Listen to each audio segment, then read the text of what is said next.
we embark on a magical journey with The Princess Elopes by Harold MacGrath, a timeless tale of forbidden love and daring adventure. In a kingdom bound by duty and tradition, a courageous princess defies expectations to pursue her heart's desire.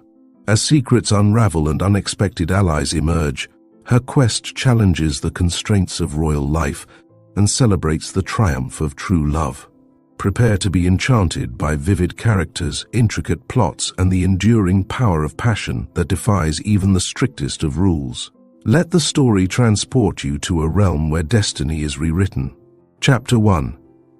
It is rather difficult in these days for a man who takes such scant interest in foreign affairs, trust a whilom diplomat for that, to follow the continual geographical disturbances of European surfaces. Thus, I cannot distinctly recall the exact location of the Grand Duchy of Barschheit or of the neighboring Principality of Doppelkinn.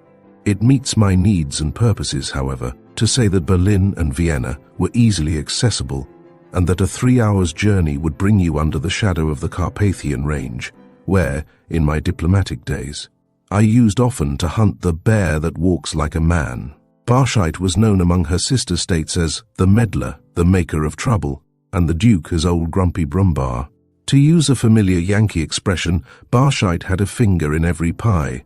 Whenever there was a political broth-making, whether in Italy, Germany, or Austria, Barschheit would snatch up a ladle and start in. She took care of her own affairs so easily that she had plenty of time to concern herself with the affairs of her neighbors.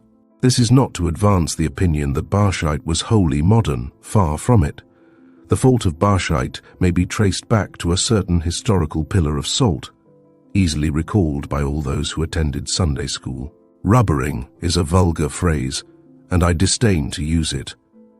When a woman looks around, it is invariably a portent of trouble. The man forgets his important engagement and runs amok, knocking over people, principles, and principalities. If Aspasia had not observed Pericles that memorable day, if there had not been an oblique slant to Calypso's eyes as Ulysses passed her way, if the eager Delilah had not offered favorable comment on Samson's ringlets, in fact, if all the women in history and romance had gone about their affairs as they should have done, what uninteresting reading history would be today. Now, this is a story of a woman who looked around and of a man who did not keep his appointment on time. Out of a grain of sand, a mountain. Of course there might have been other causes, but with these I'm not familiar. This Duchy of Barschheit is worth looking into. Imagine a country with telegraph and telephone and medieval customs. A country with electric lights, railways, surface cars, hotel elevators, and ancient laws. Something of the customs of the duchy must be told in the passing, though. For my part, I am vigorously against explanatory passages in stories of action. Barschheit bristled with militarism. The little man always imitates the big one, but lacks the big man's excuses. Militarism entered into and overshadowed the civic laws. There were 3 things you might do without offense. You might bathe, eat, and sleep, only you must not sleep out loud. The citizen of Barschheit was hemmed in by a set of laws which had their birth in the dark dungeons of the Inquisition. They congealed the blood of a man born and bred in a commercial country. If you broke a law, you were relentlessly punished. There was no mercy. In America, we make laws and then hide them in dull-looking volumes, which the public have neither the time nor the inclination to read. In this duchy of mine it was different. You ran into a law on every corner, in every park, in every public building. Little oblong signs, enameled, which told you that you could not do something or other forbidden. The beauty of German laws is that when you learn all the things that you cannot do, you begin to find out that the things you can do are not worth a hang in the doing. As soon as a person learned to read, he or she began life by reading these laws. If you could not read, so much the worse for you. You had to pay a guide who charged you almost as much as the full cost of the fine. The opposition political party in the United States is always howling militarism, without the slightest idea of what militarism really is. One side please in Barschheit when an officer comes along, or take the consequences. If you carelessly bumped into him, you were knocked down. If you objected, you were arrested. If you struck back, 10 to 1 you received a beating with the flat of a saber. And never mistake the soldiery for the police. That is to say, never ask an officer to direct you to any place. This is regarded in the light of an insult.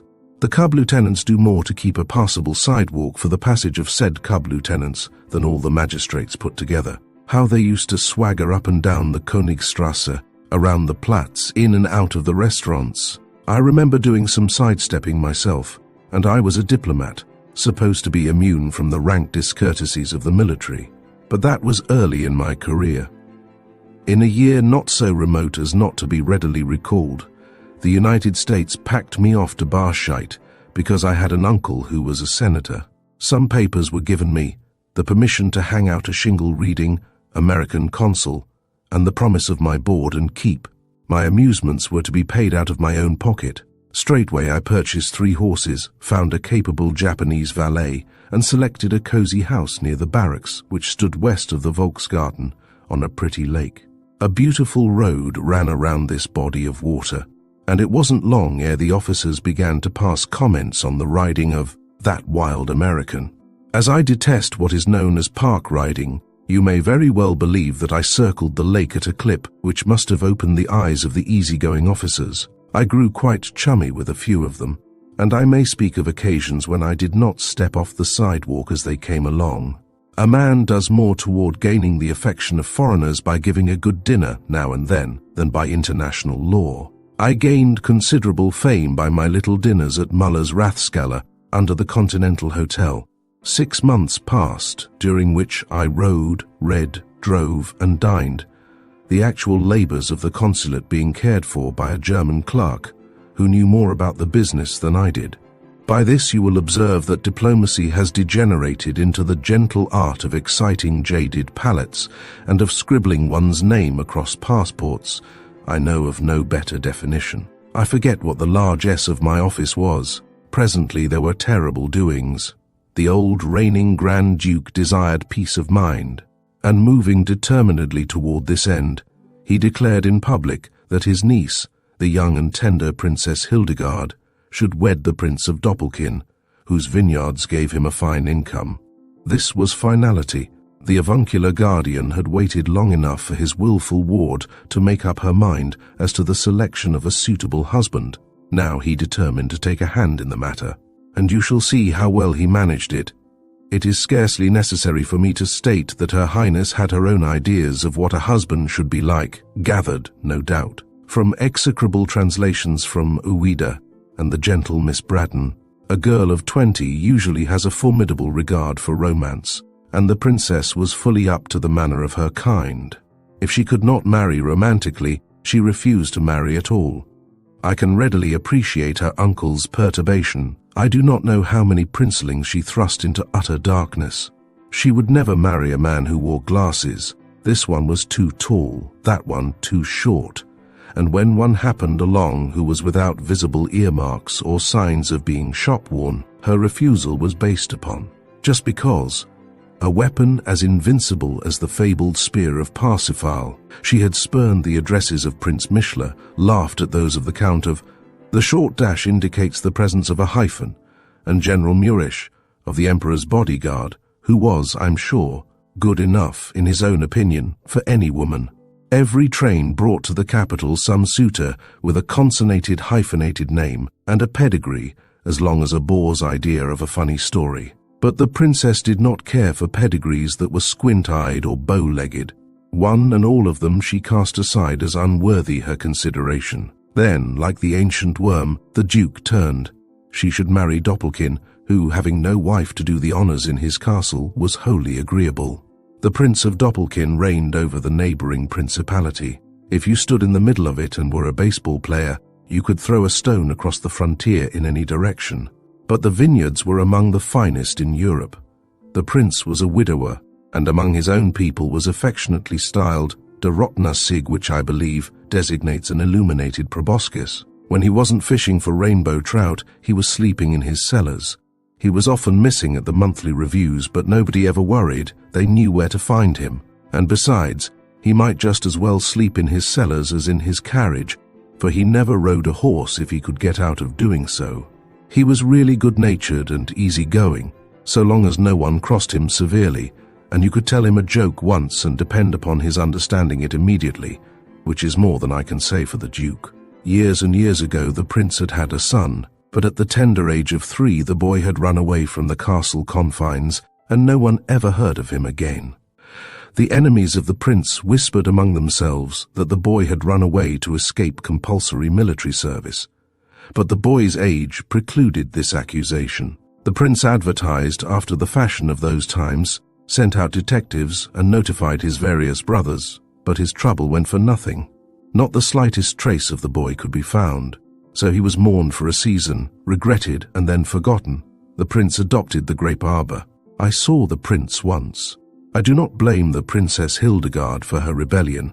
The prince was not only old, he was fat and ugly, with little elephant-like eyes that were always vain-shot, restless and full of mischief. He might have made a good father, but I have nothing to prove this. Those bottles of sparkling Moselle which he failed to dispose of to the American trade he gave to his brother in Barshete, or drank himself. He was 68 years old. A nephew, 3 times removed, was waiting for the day when he should wobble around in the prince's shoes. He was a lieutenant in the Duke's bodyguard, a quick-tempered, heady chap. Well, he never wobbled around in his uncle's shoes, for he never got the chance. I hadn't been in Barshete a week before I heard a great deal about the princess. She was a famous horsewoman. This made me extremely anxious to meet her. Yet for nearly 6 months I never even got so much as a glimpse of her. Half of the 6 months she was traveling through Austria, and the other half she kept out of my way, not intentionally. She knew nothing of my existence. Simply, fate moved us about blindly. At court, she was invariably indisposed, and at the first court ball she retired before I arrived. I got up at all times, galloped over all roads, but never did I see her. She rode alone, too, part of the time. The one picture of her which I was lucky enough to see had been taken when she was 6, and meant nothing to me in the way of identification. For all I knew, I might have passed her on the road. She became to me the princess in the invisible cloak, passing me often, and doubtless deriding my efforts to discern her. My curiosity became alarming. I couldn't sleep for the thought of her. Finally we met, but the meeting was a great surprise to us both. This meeting happened during the great hubbub of which I have just written, and at the same time I met another who had great weight in my future affairs. The princess and I became rather well acquainted. I was not a gentleman, according to her code, but, in the historic words of the drug clerk, I was something just as good. She honored me with a frank, disinterested friendship, which still exists. I have yet among my fading souvenirs of diplomatic service half a dozen notes commanding me to get up at dawn and ride around the lake. Something like 16 miles. She was almost as reckless a rider as myself. She was truly a famous rider, and a woman who sits well on a horse can never be aught but graceful. She was, in fact, youthful and charming, with the most magnificent black eyes I ever beheld in a Teutonic head, witty besides, and a songstress of no ordinary talent. If I had been in love with her, which I solemnly vow I was not, I should have called her beautiful and exhausted my store of complimentary adjectives. The basic cause of all this turmoil, about which I am to spin my narrative, lay in her education. I hold that a German princess should never be educated save as a German. By this I mean to convey that her education should not go beyond German literature, German history, German veneration of laws, German manners and German passivity and docility.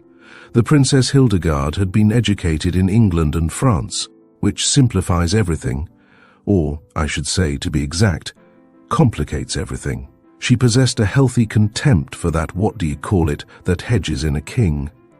Having mingled with English-speaking people, she returned to her native land, her brain filled with the importance of feminine liberty of thought and action. Hence, she became the bramble that prodded the Grand Duke whichever way he turned. His days were filled with horrors, his nights with mares which did not have box stalls in his stables. Never could he anticipate her in anything.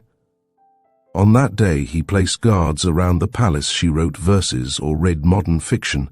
The moment he relaxed his vigilance she was away on some heart-rending escapade. Didn't she scandalize the nobility by dressing up as a hussar and riding her famous black Mecklenburg cross-country? Hadn't she flirted outrageously with the French attaché and deliberately turned her back on the Russian minister at the very moment, too, when negotiations were going on between Russia and Barschheit relative to a small piece of land in the Balkans? And, most terrible of all to relate, hadn't she ridden a shining bicycle up the Königstrasse, in broad daylight and in bifurcated skirts besides? I shall never forget the indignation of the press at the time of this last escapade, the stroke of apoplexy which threatened the Duke, and the room with the barred window which the princess occupied one whole week. They burned the offensive bicycle in the courtyard of the palace, ceremoniously too, and the princess had witnessed this solemn auto-da-fe from her barred window.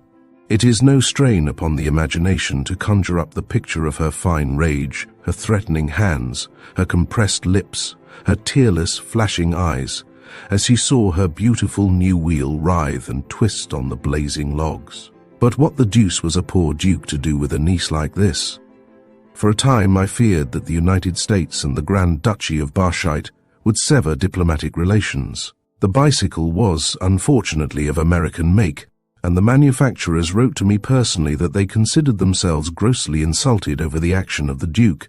Diplomatic notes were exchanged, and I finally prevailed upon the Duke to state that he held the wheel harmless, and that his anger had been directed solely against his niece. This letter was duly forwarded to the manufacturers who, after the manner of their kind, carefully altered the phrasing and used it in their magazine advertisements. They were so far appeased that they offered me my selection from the private stock. Happily the Duke never read anything but the Fliegen Blatter and Jugend, and thus war was averted. Later, an automobile agent visited the town at the secret bidding of Her Highness, but he was so unceremoniously hustled over the frontier that his teeth must have rattled like a dancer's castanets. It was a great country for expeditiousness, as you will find, if you do me the honor to follow me to the end. So the Grand Duke swore that his niece should wed Doppelkin, and the princess vowed that she would not. The man who had charge of my horses said that one of the palace maids had recounted to him a dialogue which had taken place between the Duke and his niece. As I was anxious to be off on the road, I was compelled to listen to his gossip. The Grand Duke, in 2 months' time you shall wed the Prince of Doppelkin. The princess what? That old red nose? Never. I shall marry only where I love. The Grand Duke only where you love. One would think, to hear you talk, that you were capable of loving something. The princess, you have yet to learn. I warn you not to force me. I promise to do something scandalous. I will marry one of the people, a man.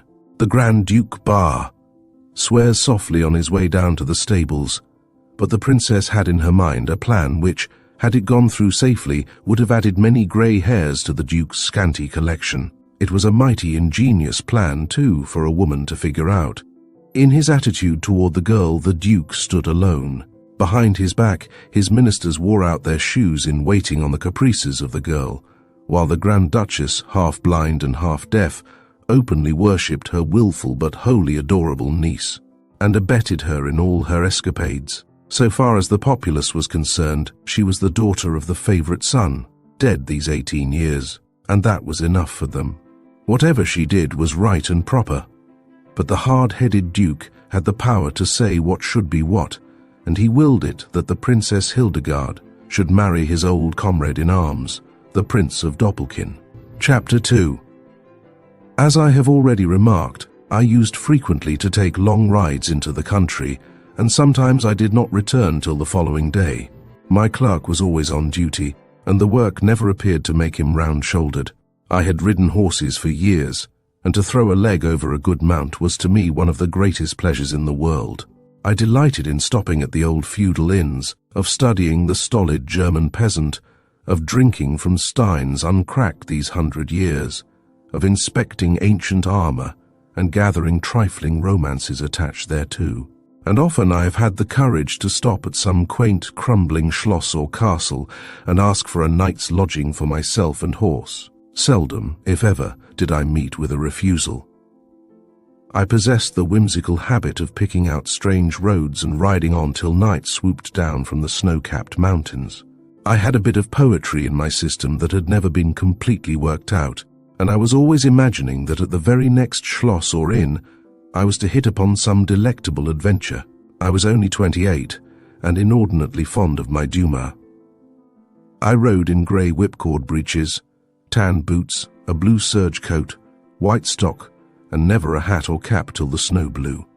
I used to laugh when the peasants asked leave to lend me a cap or to run back and find the one I had presumably lost. One night the delectable adventure for which I was always seeking came my way, and I was wholly unprepared for it. I had taken the South Highway, that which seeks the valley beyond the lake. The moon film lay mistily upon everything.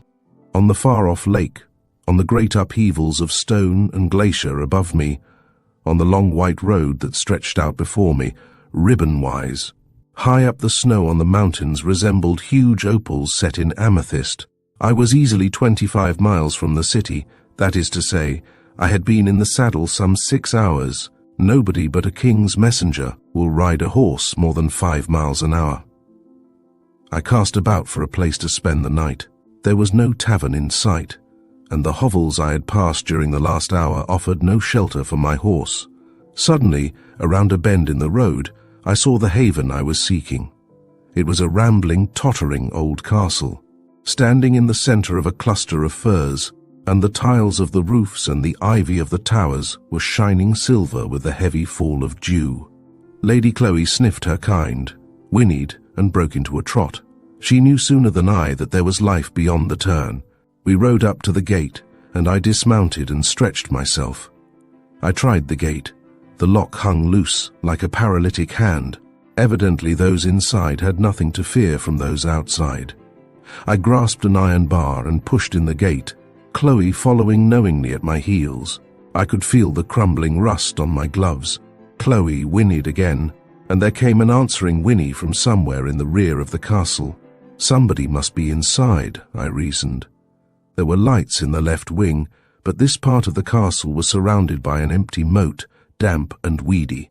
This was not to be entered save by a ladder. There was a great central door, however, which had a modern appearance. The approach was a broad, gravelled walk.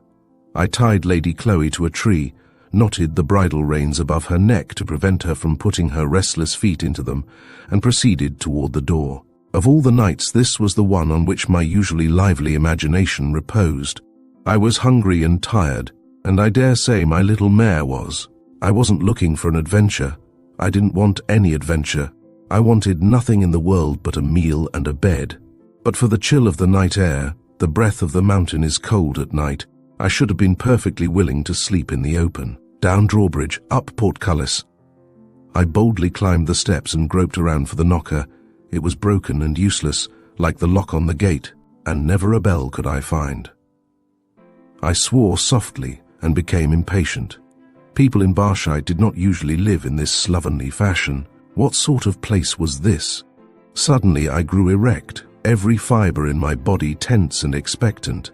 A voice lifted in song, a great penetrating yet silkily mellow voice, a soprano, heavenly, not to say ghostly, coming as it did from the heart of this gloomy ruin of stone and iron. The jewel song from Faust, too, how the voice rose, fell, soared again with intoxicating waves of sound. What permeating sweetness! I stood there, a solitary listener, as far as I knew, bewildered, my heart beating hard and fast. I forgot my hunger. Had I stumbled upon one of my dreams at last? Had romance suddenly relented, as a coquette sometimes relents? For a space I knew not what to do. Then, with a shrug, I have never been accused of lacking courage. I tried once more by the aid of a match to locate a bell. There was absolutely nothing, and the beating of my riding crop on the panels of that huge door would have been as noisy as a feather. I grasped the knob and turned it impatiently. Behold! The door opened without sound, and I stepped into the hallway, which was velvet black. The wonderful voice went on. I paused with hands outstretched. Supposing I bumped into something, I took a step forward, another and another. I swung my crop in a half circle. All was vacancy. I took another step, this time in the direction of the voice, and started back with a smothered curse. Bang-ang! I had run into a suit of old armor, the shield of which had clattered to the stone floor. As I have observed, I am not a coward, but I had all I could do to keep my legs, which were stirrup-weary, anyhow from knocking under me. Silence. The song died. All over that great rambling structure, not even the reassuring chirp of a cricket. I stood perfectly still. What the deuce should I do? Turn back? As I formed this question in my mind, a draught of wind slammed the door shut. I was in for it. Sure enough, I was positive that I could never find that door again. There was nothing to do but wait, and wait with straining ears. Here were mysterious inhabitants. They might be revolutionists, conspirators, counterfeiters. Heaven knows how long I waited. Soon I heard a laugh, light, infectious, fearless. Then I heard a voice, soft and pleading. "Don't go, in mercy's name, don't go, Gretchen. You may be killed." English. I had actually heard a voice speak my native tongue. Nonsense, Betty. I'm not afraid of any ghost that ever walked, rode or floated. Ghost? It may be a burglar. Or Steinbock. We shall find nothing. Indeed, nothing but a rat bungling about in the armor. The laughter came again. You are not afraid, Betty? Only cautious. But how can you laugh? A rat, cried a voice rather anxiously. Why, they are as big as dogs. But aren't cowards. So, one of these voices spoke English as its birthright. The other spoke with an accent, that is to say, by adoption. Into what had I fallen? Whither had my hunger brought me? I was soon to learn. There came a faint thread of light on one side of the hall, such as may be likened to that which filters under a door-sill. Presently this was followed by the sound of jangling brass rings. A heavy velvet portiere, which I, being in darkness, had not discovered, slipped back. My glance, rather blinded, was first directed toward the flame of the candle. Then I lowered it, and surrendered for ever and for ever. I beheld two faces in profile, as it were, one side in darkness, the other tinted and glowing like ancient ivory. I honestly confess to you that in all my wanderings, and they have been frequent and many, I never saw such an enchanting picture or two more exquisite faces. One peered forth with hesitant bravery, the other, she who held the candle, with cold, tranquil inquiry. All my fears, such as they were, left me instantly. Besides, I was not without a certain amount of gallantry and humor. I stepped squarely into the light and bowed. Ladies, I am indeed not a ghost, but I promise you that I shall be, if I am not offered something to eat at once. Tableau. What are you doing here? Asked she with the candle, her midnight eyes drawing down her brows into a frown of displeasure. I bowed. To begin with, I find a gate unlocked, and being curious, I open it, then I find a door unlatched, and I enter. Under these unusual circumstances, I am forced to ask the same question of you. What are you doing here in this ruined castle? If it isn't ruined, it is deserted, which amounts to the same thing. This was impertinent, especially on the part of a self-invited guest. That is my affair, sir. I have a right here, now and at all times. Her voice was cold and authoritative. There is an inn 6 miles farther down the road. This is a private residence. Certainly you cannot remain here overnight. 6 miles, I echoed dismally. Madam, if I have seemed impertinent, pardon me. I have been in the saddle 6 hours. I have ridden nearly 30 miles since noon. I am dead with fatigue. At least give me time to rest a bit before taking up the way again. I admit that the manner of my entrance was informal, but how was I to know? There was not even a knocker on the door by which to make known my presence to you. The truth is, I did not want to go at once. No one likes to stumble into an adventure enchanting, as this promised to be, and immediately pop out of it. An idea came to me, serviceable rather than brilliant. I am an American, my German is poor, I speak no French. I have lost my way, it would seem. I am hungry and tired. To ride 6 miles farther now is a physical impossibility, and I am very fond of my horse. He says he is hungry, Gretchen, said the English girl, dropping easily into the French language as a vehicle of speech. I was a wretch, I know, but I simply could not help telling that lie. I didn't want to go, and they might be conspirators. Besides, went on the girl, he looks like a gentleman. We cannot always tell a gentleman in the candlelight, replied Gretchen, eyeing me critically and shrewdly and suspiciously. As for me, I gazed from one to the ether, inquiringly, after the manner of one who hears a tongue not understandable. "He's rather nice," was the English girl's comment, "and his eyes strike me as being too steady to be dishonest." I had the decency to burn in the ears. I had taken the step, so now I could not draw back. I sincerely hoped that they would not exchange any embarrassing confidences. When alone, women converse upon many peculiar topics, and conversing in a tongue which they supposed to be unknown to me, these two were virtually alone. "But, my dear child," the other returned argumentatively, "we cannot offer hospitality to a strange man this night of all nights. Think of what is to be accomplished." So something was to be accomplished. I was right, then, in deceiving them. To accomplish something on a night like this, far from habitation, had all the air of a conspiracy. "Feed him and his horse, and I'll undertake to get rid of him before that detestable Steinbock comes. Besides, he might prove a valuable witness in drawing up the papers." "Papers? I never thought of that." "It will not do to trust Steinbock wholly." Gretchen turned her searching eyes once more upon me. "I confess that I had some difficulty in steadying my own. There are some persons to whom one cannot lie successfully. One of them stood before me. But I rather fancy I passed through the ordeal with at least half a victory." "Will you go your way after an hour's rest?" she asked, speaking in the familiar tongue. "I promise." It was easy to make this promise. I wasn't a diplomat for nothing. I knew how to hang on, to dodge under, to go about. "Follow me," Gretchen commanded briefly. Who was she? What was going on? We passed through the gloomy salon. A damp, musty odor struck my sense of smell. I was positive that the castle was uninhabited, save for this night. 3 candles burned on the mantel, giving to the gloom a mysterious, palpitating effect. The room beyond was the dining room, richly panelled in wine-coloured mahogany. This was better. It was cheerful. A log crackled in the fireplace. There were plenty of candles. There was a piano, too. This belonged to the castle. A heavy tarpaulin covering lay heaped at one side. There was a mahogany sideboard that would have sent a collector of antiques into raptures, and a table upon which lay the remains of a fine supper. My mouth watered. I counted over the good things: roast pheasant, pink ham, a seafood salad, asparagus, white bread and unsalted butter, an alcohol burner over which hung a teapot. And besides all this, there was a pint of La Rose, which was but half emptied. Have you ever been in the saddle half a day? If you have, you will readily appreciate the appetite that was warring with my curiosity. "Eat," bade she who was called Gretchen shortly. "And my horse? Where is it?"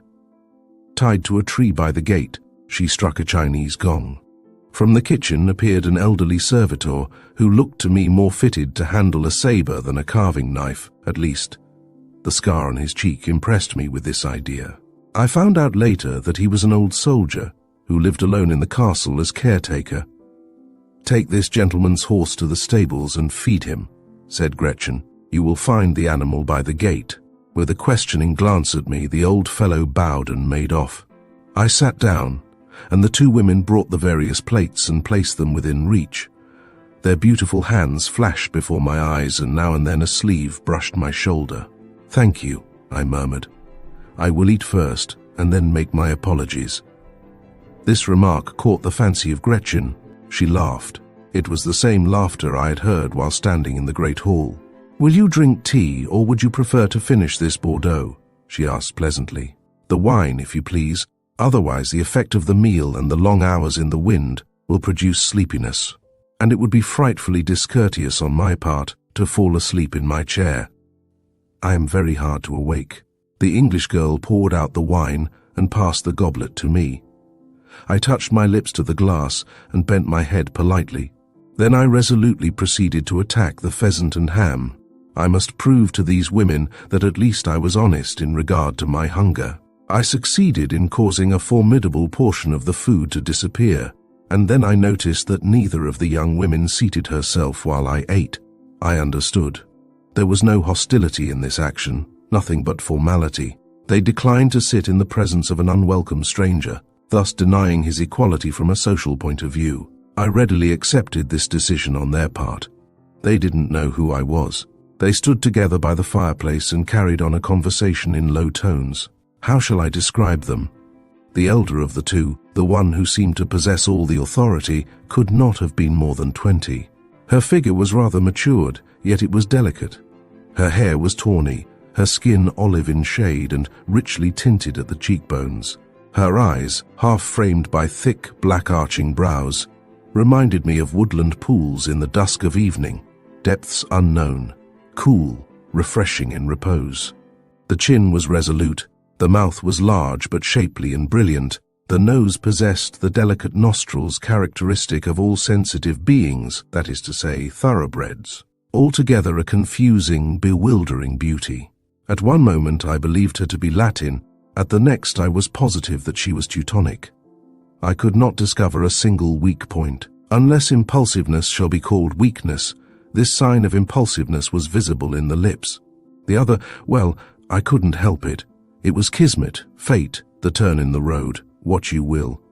I fell heels over head in love with her at once. She was charming, exquisite, one of those delicate creatures who always appear in enchantments, a Bouguereau child grown into womanhood, made to fit the protecting frame of a man's arms. Love steals into the heart when we least expect him, and before we are aware, the sly little god has unpacked his trunk and taken possession. Eyes she had as blue as the Aegean Sea on windy days, blue as the cloud-winnowed sky of a winter's twilight, blue as Sapphire's Irish eyes. Her hair was as dark and silken as a plume from the wings of night. Did I not say that I had some poetry in my system? The shape of her mouth, never mind. I can recall only the mad desire to kiss it. A graceful figure, a proud head, a slender hand, a foot so small that I wondered if it really poised, balanced, or supported her young body. Tender she must be, and loving, enclitical, rather than erect, like her authoritative companion. She was adorable. All this inventory of feminine charms was taken by furtive glances, sometimes caught, or were they taking an inventory of myself? Presently my appetite became singularly submissive. Hunger often is satisfied by the feeding of the eyes. I dropped my napkin on the table and pushed back my chair. My hostesses ceased conversing. "Ladies," said I courteously, "I offer you my sincere apologies for this innocent intrusion." I looked at my watch. "I believe that you gave me an hour's respite. So then, I have 30 minutes to my account." The women gazed at each other. One laughed, and the other smiled. It was the English girl who laughed this time. I liked the sound of it better than any I had yet heard. Pardon another parenthesis. I hope you haven't begun to think that I am the hero of this comedy. Let it be furthest from your thoughts. I am only a passive bystander. "I sincerely trust that your hunger is appeased," said the one who had smiled. "It is, thank you." I absently fumbled in my coat pockets, then guiltily dropped my hands. "What a terrible thing habit is. You may smoke," said the Bouguereau child who was grown into womanhood. Wasn't that fine of her? And wasn't it rather observant too? I learned later that she had a brother who was fond of tobacco. To her eyes my movement was a familiar one. "With your kind permission," said I gratefully.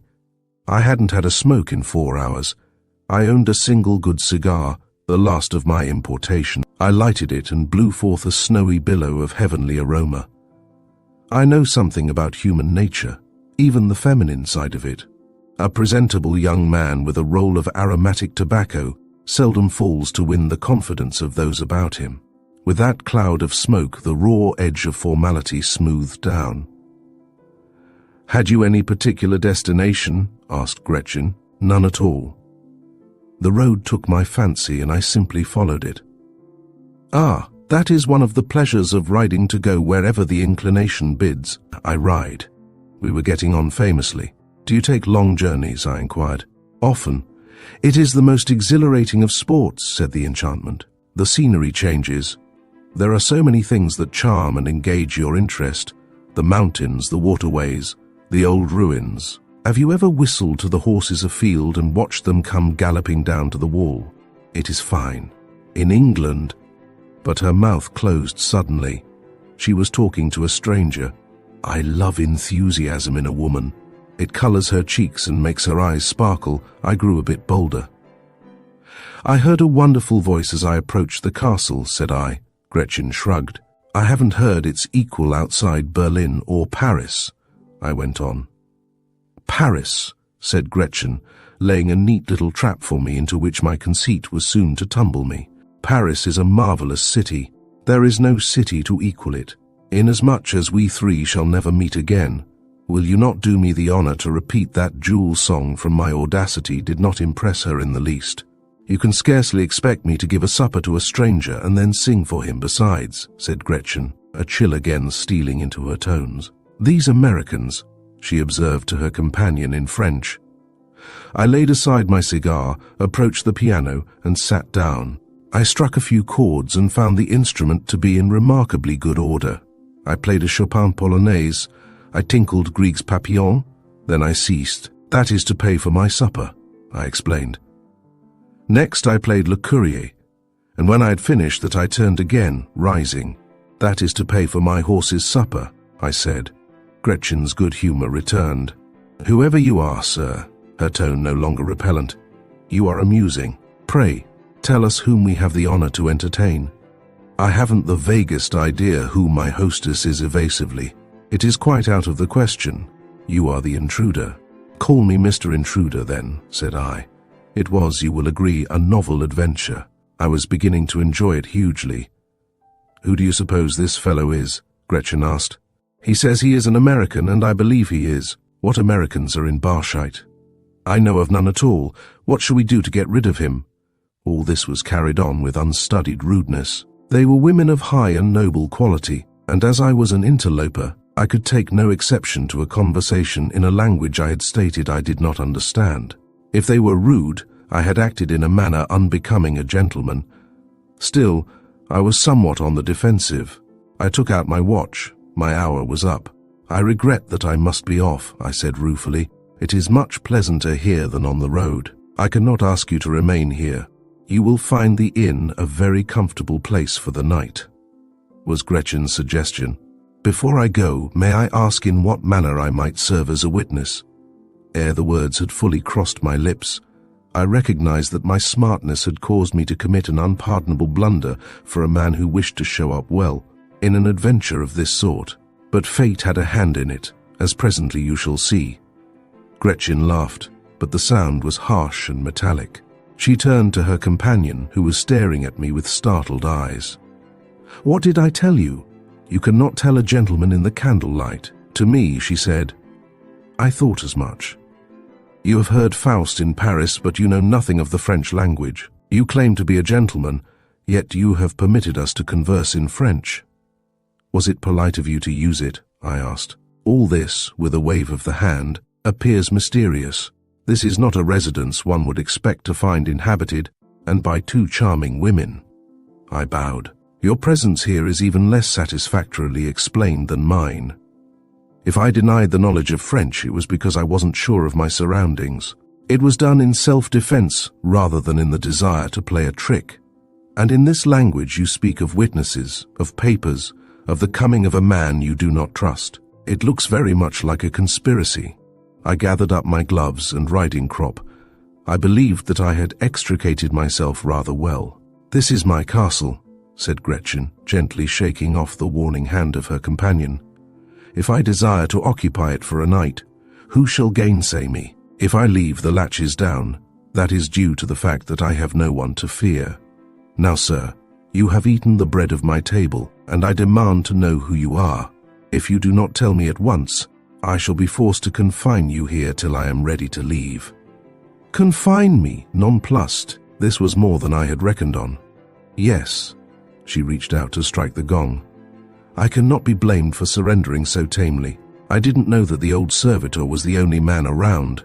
I am the American consul at Barshite. The two women drew together instinctively, as if one desired to protect the other from some unknown calamity. What the deuce was it all about? All at once Gretchen thrust aside her friend and approached. The table was between us, and she rested her hands upon it. Our glances met and clashed. Did the Duke send you here? She demanded repellently. The Duke? I was getting deeper than ever. The Duke?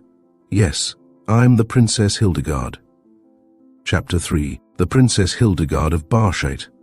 My gloves and riding crop slipped from my nerveless fingers to the floor. A numbing, wilting sensation wrinkled my spine. The Princess Hildegard of Barshite. She stood opposite me, the woman, ought I not to say girl, for whom I had been seeking after a fashion all these months. The beautiful madcap who took the duchy by the ears every now and then and tweaked them. The princess herself, here in this lonely old castle into which I had so carelessly stumbled. Romance, enchantment. Oddly enough, the picture of her riding a bicycle flashed through my brain, and this was followed by another, equally engaging, of the hussar who rode cross-country. To the horror of the conservative element at court, the Princess Hildegard, I murmured stupidly. Yes, I have asked you a question, sir, or shall I put the question in French, ironically? Was it the Duke who sent you here?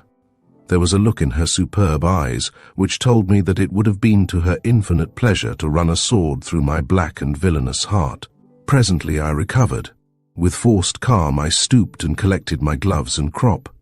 Your Highness, what the deuce has the Duke to do with my affairs, or I with his? As an American, you would scarcely expect me to meddle with your private affairs. You are the last person in the world I thought to meet this night. I represent the United States in this country, and though I am inordinately young, I have acquired the habit of attending to my own affairs. From the angry face in front of me, I turned to the dismayed face beyond. There must have been a question in my glance. The young woman drew herself up proudly. I am the Honourable Betty Moore, the Princess's schoolmate in England. Her Highness stood biting the knuckle of a forefinger, undecided as to what path of action to enter, to reach a satisfactory end. My very rudeness convinced her more than anything else that I spoke the truth. How then did you select this particular road? Still entertaining some doubt. It is a highway, free to all. But I have already explained that, I answered quietly. I moved deliberately toward the door, but with a cat-like movement she sprang in front of me. Well, Your Highness. Wait, she commanded, extending an authoritative arm. Lovely too. Since you are here, and since you know who I am, you must remain. Must, I repeated, taken aback. Must. My presence here ought not to be known to anyone. When you witness that which shall take place here tonight, you will understand. Her tone lost its evenness. It trembled and became a bit wild. In what manner may I be of service to Your Highness? I asked pleasantly, laying aside my gloves and crop again. I can easily give you my word of honor as a gentleman not to report your presence here, but if I am forced to remain, I certainly desire, she corrected, the old fire in her eyes. Thank you. I desire then to know the full reason, for I cannot be a party to anything which may reflect upon the consulate. For myself, I do not care. What hair-brained escapade was now in the air? The princess walked over to the mantel and rested her arms upon it, staring wide-eyed into the fire. Several minutes passed. I waited patiently, but, to tell the truth, I was on fire with curiosity. At length my patience was rewarded. You have heard that I am to marry the Prince of Doppelkin? She began. I nodded. Doubtless you have also heard of my determination not to marry him? She went on. Again I nodded. Well, I am not going to marry him. I was seized with the desire to laugh, but dared not. What had all this to do with my detention in the castle? Betty, said the princess, turning imploringly to her companion. What a change! You tell him. I? The Honourable Betty drew back. Had they kidnapped old Doppelkin, I wondered. I cannot tell him, cried Her Highness miserably. I simply cannot. You must do it, Betty. It is now absolutely necessary that he should know everything. It is absolutely vital that he be present. Perhaps heaven has sent him. Do you understand? Now tell him. And wonders to behold, she who but a few minutes gone had been a princess in everything, cold, seeing, tranquil, she fled from the room. Decidedly this was growing interesting. What had they done? Thus the Honourable Betty Moore and His Excellency, the American consul at Barshite, were left staring into each other's eyes fully a minute. You will, of course, pledge me your word of honor. She, who had recently been timid, now became cool and even pulsed. if in pledging it I am asked to do nothing to discredit my office. I am not an independent individual, smiling to put her more at ease. I haven't the least doubt that I would have committed any sort of folly had she required it of me. You have my word, sir, that you will be asked to do nothing dishonorable. On the other hand, you will confer a great favor upon Her Highness, who is in deep trouble and is seeking a way to escape it. Command me, said I promptly. Her Highness is being forced into marriage with a man who is old enough to be her grandfather. She holds him in horror, and will go to any length to make this marriage an impossibility. For my part, I have tried to convince her of the futility of resisting her royal uncle's will. Sensible little Britisher. What she is about to do will be known only to 4 persons, one of whom is a downright rascal. A rascal, slipped my lips, half unconsciously. I trust that I haven't given you that impression, I added eagerly. A rascal. The plot was thickening to formidable opaqueness. No, no, she cried hastily with a flash of summer on her lips. What is more charming than an English woman with a clear sense of the humorous? You haven't given me that impression at all. Thank you. My vanity expanded under the genial warmth of this knowledge. It was quite possible that she looked upon me favorably. To proceed, there is to be a kind of mock marriage here tonight, and you are to witness it. She watched me sharply. I frowned. Patience. Not literally a mock marriage, but the filling out of a bogus certificate.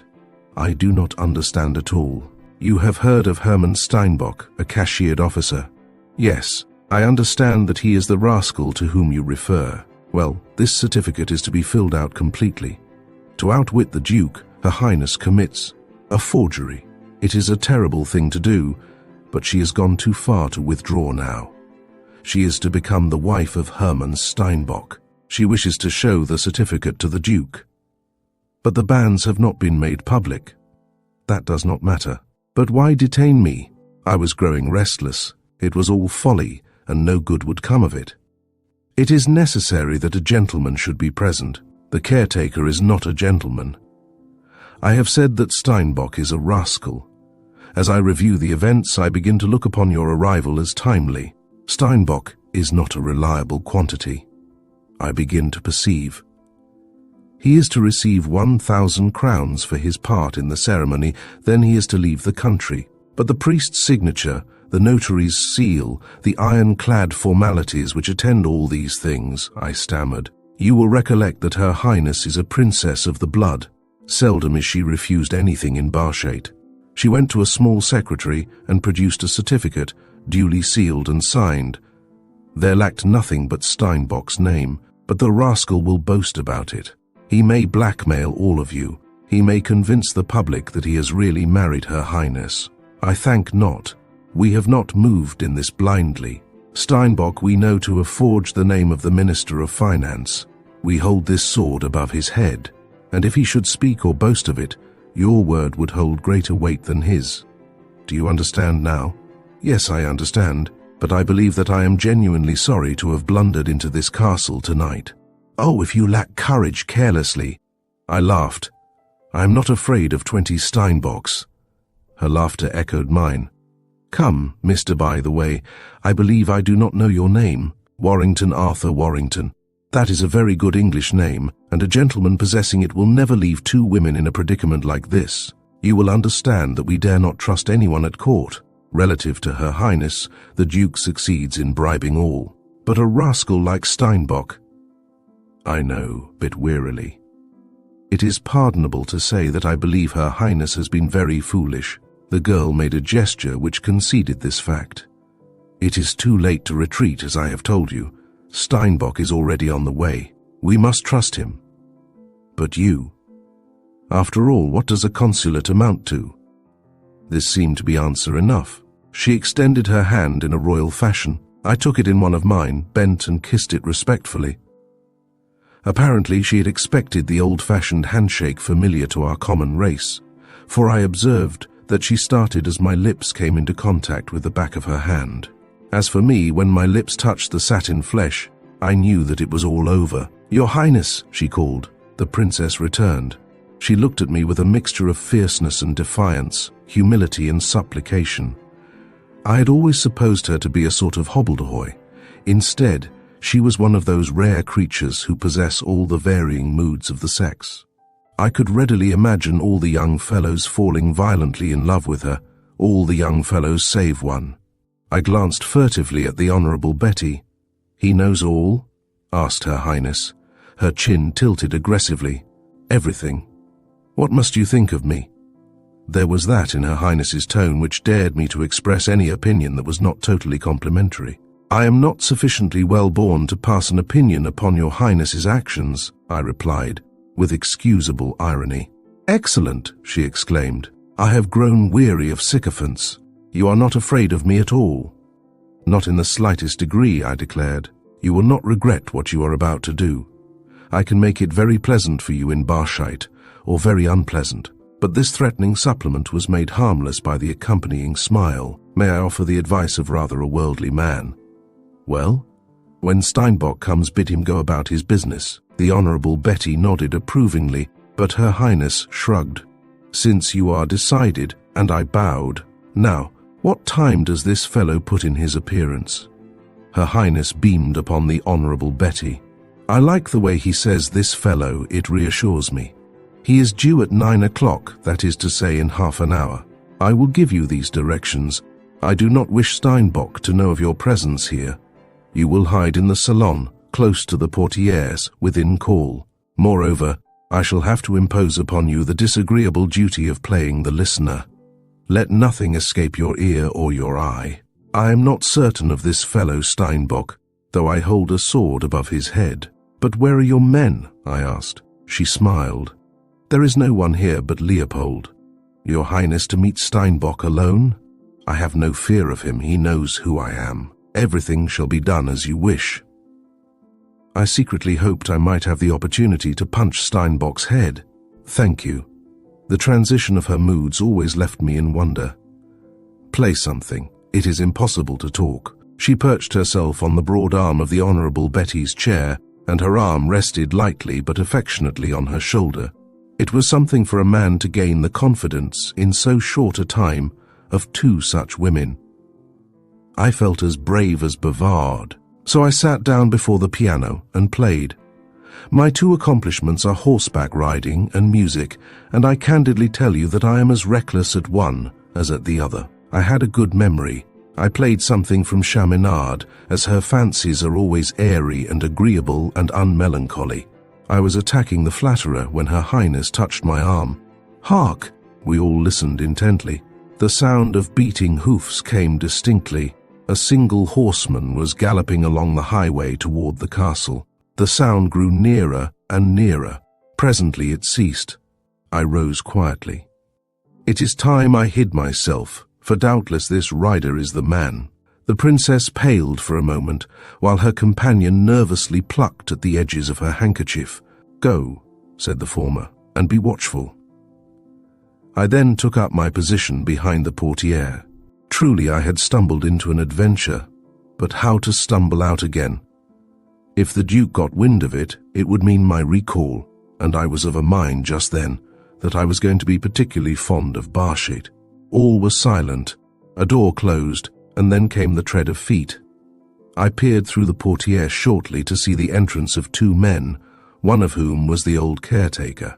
His companion was a dark, handsome fellow of Hungarian gypsy type. There was a devil-may-care air about him that fitted him well. It was Steinbock. He was dressed with scrupulous care, in spite of the fact that he wore riding clothes. It is possible that he recognized the importance of the event.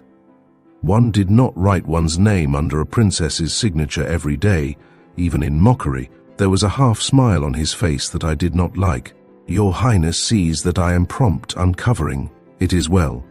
Let us proceed at once to conclude the matter in hand," she said. "Wholly at your service." Hang the fellow's impudence. How dared he use that jovial tone? I heard the crackle of parchment. The certificate was being unfolded. It occurred to me that while she was about it, the princess might just as well have forged the rascal's name and wholly dispensed with his services. The whole affair struck me as being ineffective. Nothing would come of it. If she tried to make the Duke believe that she had married Steinbock, her uncle would probe the matter to the bottom, and in the end cover her with ridicule. But you cannot tell a young woman anything when she is a princess and in the habit of having her own way. It is remarkable how stupid clever women can be at times. The Honourable Betty understood.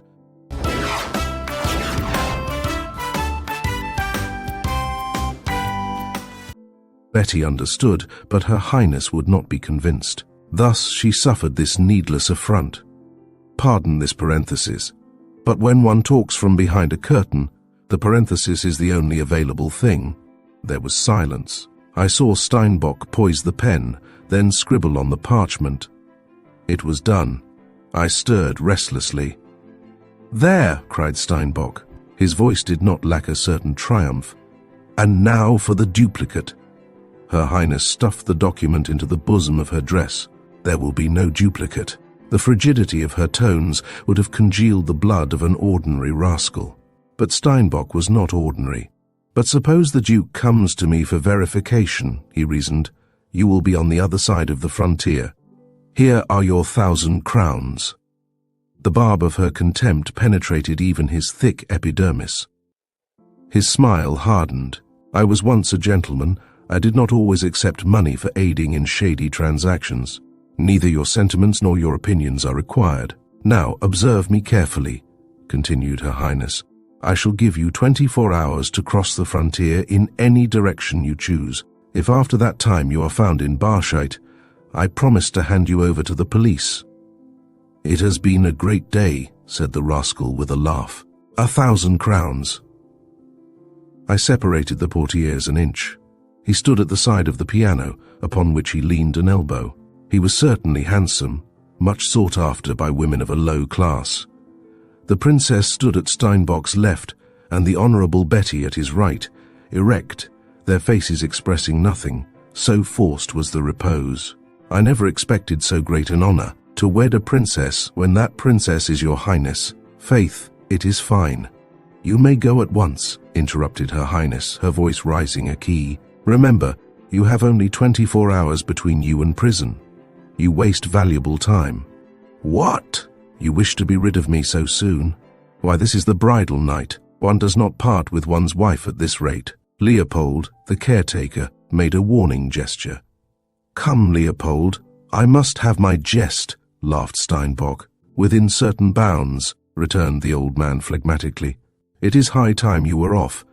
You are foolhardy to match your chances with justice. Prison stares you in the face." "Bah! Do you believe it?" "It is a positive fact," added the princess. "But to leave like this has the pang of death," Steinbock remonstrated. "What, shall I be off without having even kissed the bride?"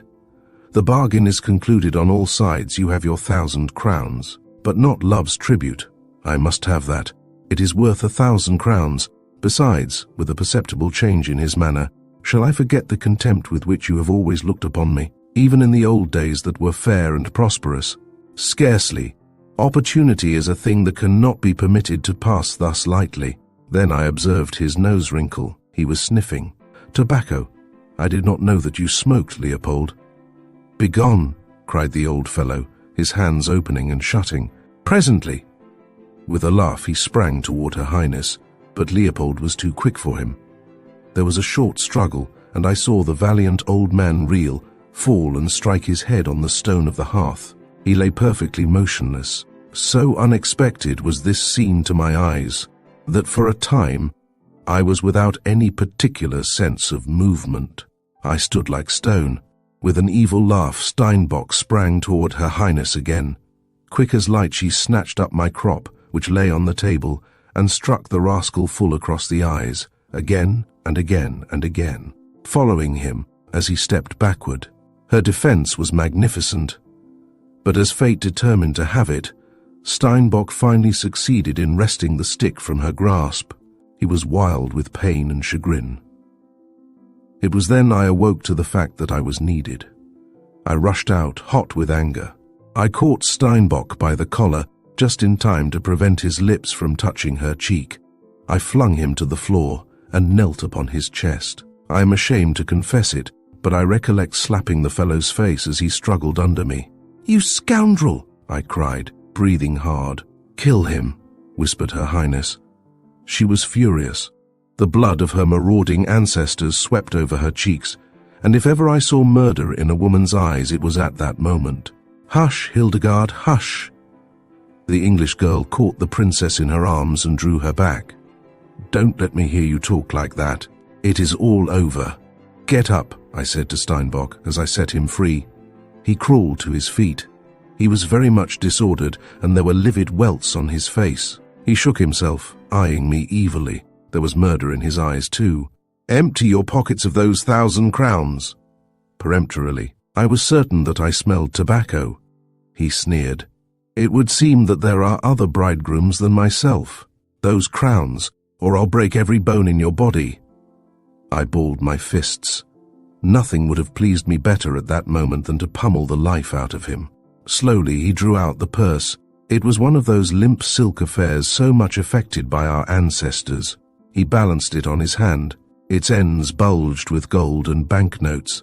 Before I was aware of his intention, he swung one end of it in so deft a manner that it struck me squarely between the eyes. With a crash of glass, he disappeared through the window. The blow dazed me only for a moment, and I was hot to be on his tracks. The Honourable Betty stopped me. "He may shoot you," she cried. "Don't go." Although half through the window, I crawled back, brushing my sleeves. Something warm trickled down my nose. "You have been cut," exclaimed Her Highness. "It is nothing. I beg of you to let me follow. It will be all over with that fellow at large." "Not at all." Her Highness's eyes sparkled wickedly. "He will make for the nearest frontier. He knows now that I shall not hesitate a moment to put his affairs in the hands of the police. He will boast of what he has done. Not till he has spent those 1,000 crowns. She crossed the room and knelt at the side of Leopold, dashing some water into his face. Presently he opened his eyes. "He is only stunned, poor Leopold." I helped the old man to his feet, and he rubbed the back of his head grimly. He drew a revolver from his pocket. "I had forgotten all about it," he said contritely. "Shall I follow him, Your Highness?" "Let him go. It doesn't matter now. Betty, you were right, as you always are. I have played the part of a silly fool. I would have my own way in the matter. Well, I have this worthless paper. At least I can frighten the Duke, and that is something." "Oh, my dear, if only you would have listened to my advice," the other girl said. There was deep discouragement in her tones. "I warned you so often that it would come to this end." "Let us drop the matter entirely," said Her Highness. I gazed admiringly at her to see her sink suddenly into a chair and weep abandonedly. Leopold eyed her mournfully, while the English girl rushed to her side and flung her arms around her soothingly. "I am very unhappy," said the princess, lifting her head and shaking the tears from her eyes. "I am harassed on all sides. I am not allowed any will of my own. I wish I were a peasant. Thank you, but for you that wretch would have kissed me." She held out her hand to me, and I bent to one knee as I kissed it. She was worthy to be the wife of the finest fellow in all the world. I was very sorry for her, and thought many uncomplimentary things of the Duke. "I shall not ask you to forget my weakness," she said. "It is already forgotten, Your Highness. Under such circumstances, I met the Princess Hildegard of Barschate, and I never betrayed her confidence until this writing, when I have her express permission. Of Hermann Steinbock I never saw anything more. Thus the only villain passes from the scene. As I have repeatedly remarked, doubtless to your weariness, this is not my story at all, but in parenthesis I may add that between the Honourable Betty Moore and myself there sprang up a friendship which later ripened into something infinitely stronger. This, then, was the state of affairs when, 1 month later, Max Scharfenstein poked his handsome blonde head over the frontier of Barschate. Cue, as the dramatist would say, enter hero. Chapter 4. He came straight to the consulate, and I was so glad to see him that I sat him down in front of the sideboard and left orders that I was at home to no one. We had been classmates and roommates at college, and 2 better friends never lived. We spent the whole night in recounting the good old days, sighed a little over the departed ones, and praised or criticized the living. Hadn't they been times, though? The nights we had stolen up to Philadelphia to see the shows, the great Thanksgiving games in New York, the commencements and all that. Max had come out of the far west. He was a foundling who had been adopted by a wealthy German ranchman named Scharfenstein, which name Max assumed as his own, it being as good as any. Nobody knew anything about Max's antecedents, but he was so big and handsome and jolly that no one cared a hang. For all that he did not know his parentage, he was a gentleman, something that has to be bred in the bone.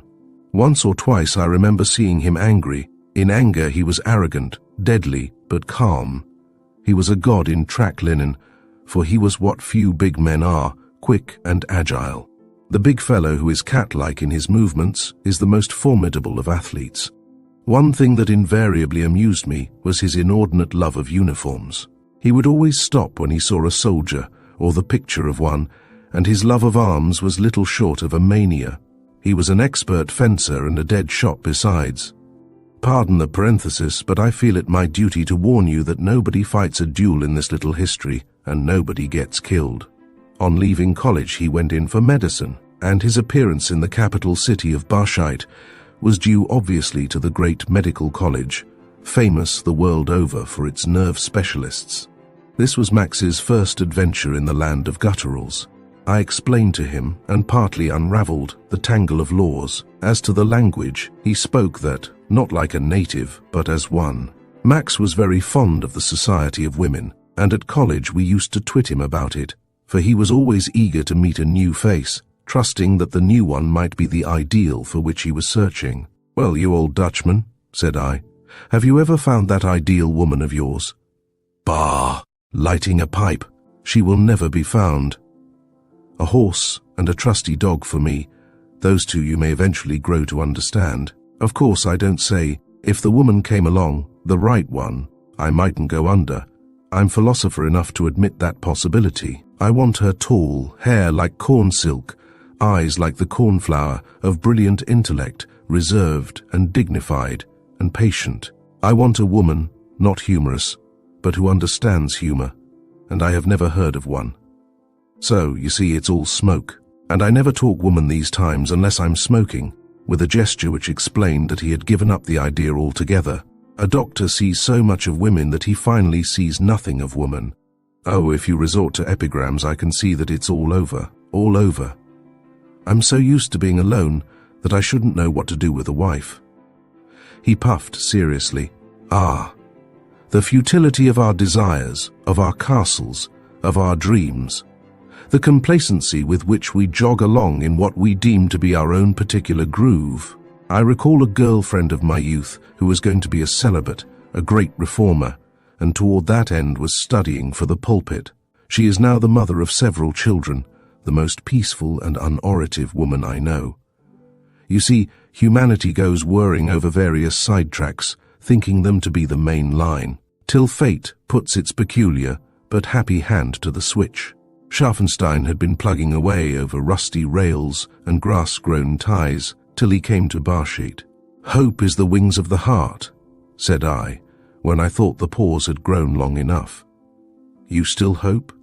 In a way, if I recollect, you had an affair once, shrewdly." I smoked on. I wasn't quite ready to speak. "You were always on the hunt for ideals too, as I remember. Hope you'll find her." "Max, my boy, I am solemnly convinced that I have." "Good Lord, you don't mean to tell me that you are," he cried. "I see no reason why you should use that particular tone," I answered stiffly. "Oh, come now, tell me all about it. Who is she, and when's the wedding?" "I don't know when the wedding's going to be, but I'm mighty sure that I have met the one girl.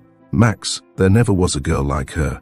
Witty she is and wise, as beautiful as a summer's dawn, merry and brave, rides, drives, plays the cello, dances like a moon shadow, and all that with a wave of the hand. You've got it bad. Remember how you used to write poetry at college? Who is she, if I may ask?" "The Honourable Betty Moore, at present the guest of Her Highness the Princess Hildegard, with pardonable pride." Max whistled. "You're a lucky beggar. One by one we turn traitor to our native land. A Britisher. I never should have believed it of you. Of the man whose class declamation was on the fiery subject of patriotism. But is it all on one side? I don't know, Max. Sometimes I think so, and then I don't. How long have you known her?" "Little more than a month." "A month? Everything moves swiftly these days except European railway cars." There's a romance, Max, but another besides her is concerned, and I cannot tell you. Someday, when everything quiets down, I'll get you into a corner with a bottle, and you will find it worthwhile. The bottle? Both. From rumors I've heard, this princess is a great one for larks, rides bicycles and automobiles, and generally raises the deuce. What sort is she? If you are going to remain in Barshite, my boy, take a friendly warning. Do not make any foolish attempt to see her. She is more fascinating than a roulette table. This was a sly dig. Max smiled. A recent letter from him had told of an encounter with the goddess of Monte Carlo. Fortune had been all things but favorable. I'm not afraid of your princess. Besides, I came here to study. And study hard, my boy, study hard. Her Highness is not the only pretty woman in Barshite. There's a raft of them. I'll paddle close to the shore, with a smile. By the way, I'll wake you up Thursday. How? Lazily. About at Muller's Rathskeller. Half a dozen American lads, one of whom is called home. Just fixed up his passports for him. You'll be as welcome as the flowers in the spring. Some of the lads will be in your classes. Put me down. It will be like old times. I went to the reunion last June. Everything was in its place but you. Hang it, why can't time always go on as it did then? Time, unlike our watches, never has to go to the jeweler's for repairs, said I owlishly. Max leaned over, took my bull terrier by the neck, and deposited him on his lap. Good pup, Artie, if he's anything like his master. 3 years, my boy, since I saw you. And here you are, doing nothing and lollygagging at court with the nobility. I wish I had had an uncle who was a senator. Pull is everything these days. You Dutchman, I won this place on my own merit indignantly. Forget it, grinning, you are impertinent, but truthful always. And then we smoked a while in silence. The silent friend is the best of the lot. He knows that he hasn't got to talk unless he wants to, and likewise that it is during these lapses of speech that the vine of friendship grows and tightens about the heart. When you sit beside a man and feel that you need not labor to entertain him, it's a good sign that you thoroughly understand each other. I was first to speak. I don't understand why you should go in for medicine so thoroughly. It can't be money, for heaven knows your father left you a yearly income which alone would be a fortune to me. Chivalry shivers these days. The chill of money is on everything. A man must do something, a man who is neither a sloth nor a fool. A man must have something to put his whole heart into, and I despise money as money. I give away the bulk of my income. Marry, and then you will not have to, I said flippantly. You're a sad dog. Do you know, I've been thinking about epigrams. No. Yes. I find that an epigram is produced by the same cause that produces the pearl in the oyster. That is to say, a healthy mentality never superinduces an epigram. Fudge, said I, yanking the pup from his lap onto mine. According to your diagnosis, your own mind is diseased. Have I cracked an epigram with pained surprise? Well, you nearly bent one, I compromised. Then we both laughed, and the pup started up and licked my face before I could prevent him. Did I ever show you this? Taking out a locket which was attached to one end of his watch chain. He passed the trinket to me. What is it? I asked, turning it over and over. It's the one slender link that connects me with my babyhood. It wagged around my neck when Scharfenstein picked me up. Open it and look at the face inside. I did so. A woman's face peered up at me. It might have been beautiful but for the troubled eyes and the drooping lips. It was German in type, evidently of high breeding, possessing the subtle lines which distinguish the face of the noble from the peasants. From the woman's face I glanced at Max's. The eyes were something alike. Who do you think it is? I asked, when I had studied the face sufficiently to satisfy my curiosity. I have a sneaking idea that it may be my mother. Scharfenstein found me toddling about in a railroad station, and that locket was the only thing about me that might be used in the matter of identification. You will observe that there is no lettering, not even the jeweler's usual carat mark to qualify the gold. I recall nothing. Life with me dates only from the wide plains and grazing cattle. I was born either in Germany or Austria. That's all I know. And to tell you the honest truth, boy, it's the reason I've placed my woman ideal so high. So long as I place her over my head, I'm not foolish enough to weaken into thinking I can have her. What woman wants a man without a name? You poor old Dutchman, you can buy a genealogy with your income.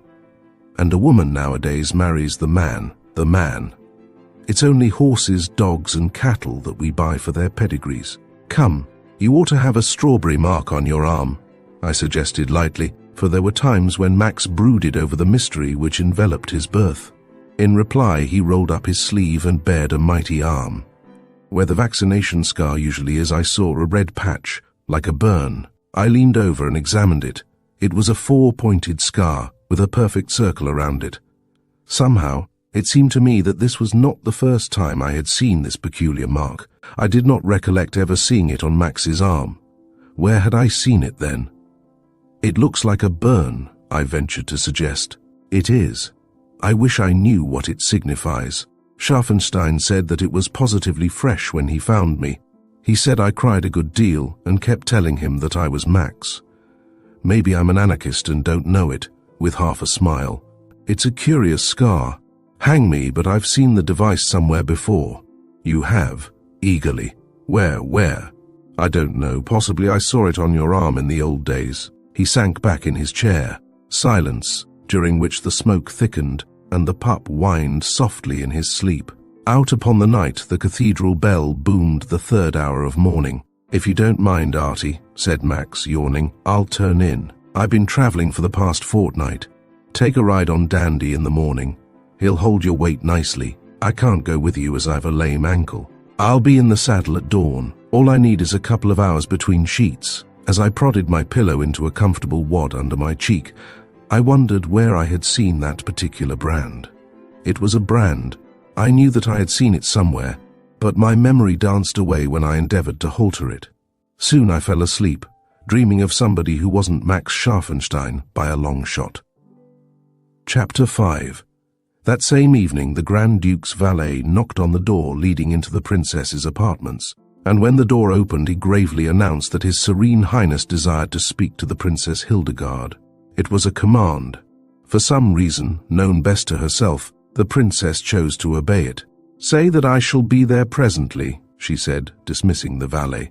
As she entered her uncle's study, so called because of its dust-laden bookshelves, though the Duke sometimes disturbed their contents to steady the leg of an unbalanced chair or table, he laid down his pipe and dismissed his small company of card players. "I did not expect to see you so soon," he began. "A woman's curiosity sometimes has its value. It takes little to arouse it, but a great deal to allay it. You have not summoned me to make smart speeches, simply because I have been educated up to them?" Truculently. "No. I have not summoned you to talk smart, a word much in evidence in Barshite since your return from England. For once I am going to use a woman's prerogative. I have changed my mind." The Princess Hildegard trembled with delight. She could put but one meaning to his words. "The marriage will not take place next month." Uncle, rapturously, "Wait a moment," grimly. "It shall take place next week." "I warn you not to force me to the altar," cried the girl, trembling this time with a cold fury. "My child, you are too young in spirit and too old in mind to be allowed a gateless pasture. In harness you will do very well." He took up his pipe and primed it. It was rather embarrassing to look the girl in the eye. "You shall wed Doppelkin next week. You will find it rather embarrassing to drag me to the altar evenly." "You will not," he replied, "create a scandal of such magnitude. You are untamable, but you are proud." The girl remained silent. In her heart she knew that he had spoken truly. She could never make a scene in the cathedral, but she was determined never to enter it. She wondered if she should produce the bogus certificate. She decided to wait and see if there were no other loophole of escape. Old Rotnessig? Not if she died. When these two talked without apparent heat, it was with unalterable fixedness of purpose. They were of a common race. The Duke was determined that she should wed Doppelkin. She was equally determined that she should not. The gentleman with the algebraic bump may figure this out to suit himself. "Have you no pity? My reason overshadows it. You do not suppose that I take any especial pleasure in forcing you. But you leave me no other method. I am a young girl and he is an old man. That is immaterial. Besides, the fact has gone abroad. It is now irrevocable. "I promise to go out and ask the first man I see to marry me," she declared. "Pray heaven, it may be Doppelkin," said the Duke drolly. "Oh, do not doubt that I have the courage and the recklessness. I would not care if he were young, but the prince is old enough to be my father. You are not obliged to call him husband." The Duke possessed a sparkle tonight which was unusual in him. Perhaps he had won some of the state moneys which he had paid out to his ministers that day. "Let us not waste any time," he added. "I shall not waste any ominously. Order your gown from Vienna or Paris or from wherever you will. Don't haggle over the price. Let it be a good one. I'm willing to go deep for it. You loved my aunt once," a broken note in her voice. "I love her still, not unkindly, but I must have peace in the house. Observe what you have so far accomplished in the matter of creating turmoil." The Duke took up a paper. "My sins," contemptuously. "Let us call them your transgressions. Listen. You have ridden a horse as a man rides it. You have ridden bicycles in public streets. You have stolen away to a masked ball. You ran away from school in Paris and visited heaven knows whom. You have bribed sentries to let you in when you were out late. You have thrust aside the laws as if they meant nothing. You have trifled with the state papers and caused the body politic to break up a meeting as a consequence of the laughter." The girl, as she recollected this day to which he referred, laughed long and joyously. He waited patiently till she had done, and I am not sure that his mouth did not twist under his beard. "Foreign education is the cause of all this," he said finally. "Those cursed French and English schools have ruined you, and I was fool enough to send you to them. This is the end, or the beginning rebelliously. Doppelkin is mild and kind. One would think that you were marrying me to a horse. Well, I shall not enter the cathedral. How will you avoid it?" calmly. "I shall find a way, wait and see." She was determined. "I shall wait." Then, with a sudden softening, for he loved the girl after his fashion, "I am growing old, my child. If I should die, what would become of you? I have no son. Your Uncle Franz, who is but a year or two younger than I am, would reign, and he would not tolerate your madcap ways. You must marry at once. I love you in spite of your willfulness, but you have shown yourself incapable of loving. Doppelkin is wealthy. You shall marry him." "I will run away, uncle, decidedly. I have notified the frontiers tranquilly. From now on, you will be watched. It is the inevitable, my child, and even I have to bow to that." She touched the paper in her bosom, but paused. "Moreover, I have decided," went on the Duke, "to send the Honourable Betty Moore back to England." "Betty?" "Yes, she is a charming young person, but she is altogether too sympathetic. She abets you in all you do. Her English independence does not conform with my ideas. After the wedding, I shall notify her father. Everything. My friends, my liberty, the right God gives to every woman, to love whom she will. And you, my uncle, rob me of these things. What if I should tell you that marriage with me is now impossible?" Her lips growing thin, I should not be very much surprised. "Please look at this then, and you will understand why I cannot marry Doppelkin." She thrust the bogus certificate into his hands. The Duke read it carefully, not a muscle in his face disturbed. Finally he looked up with a terrifying smile. "Poor foolish child, what a terrible thing this might have turned out to be." "What do you mean?" "Mean? Do you suppose anything like this could take place without my hearing of it? And such a dishonest, unscrupulous rascal. Some day I shall thank the American consul personally for his part in the affair.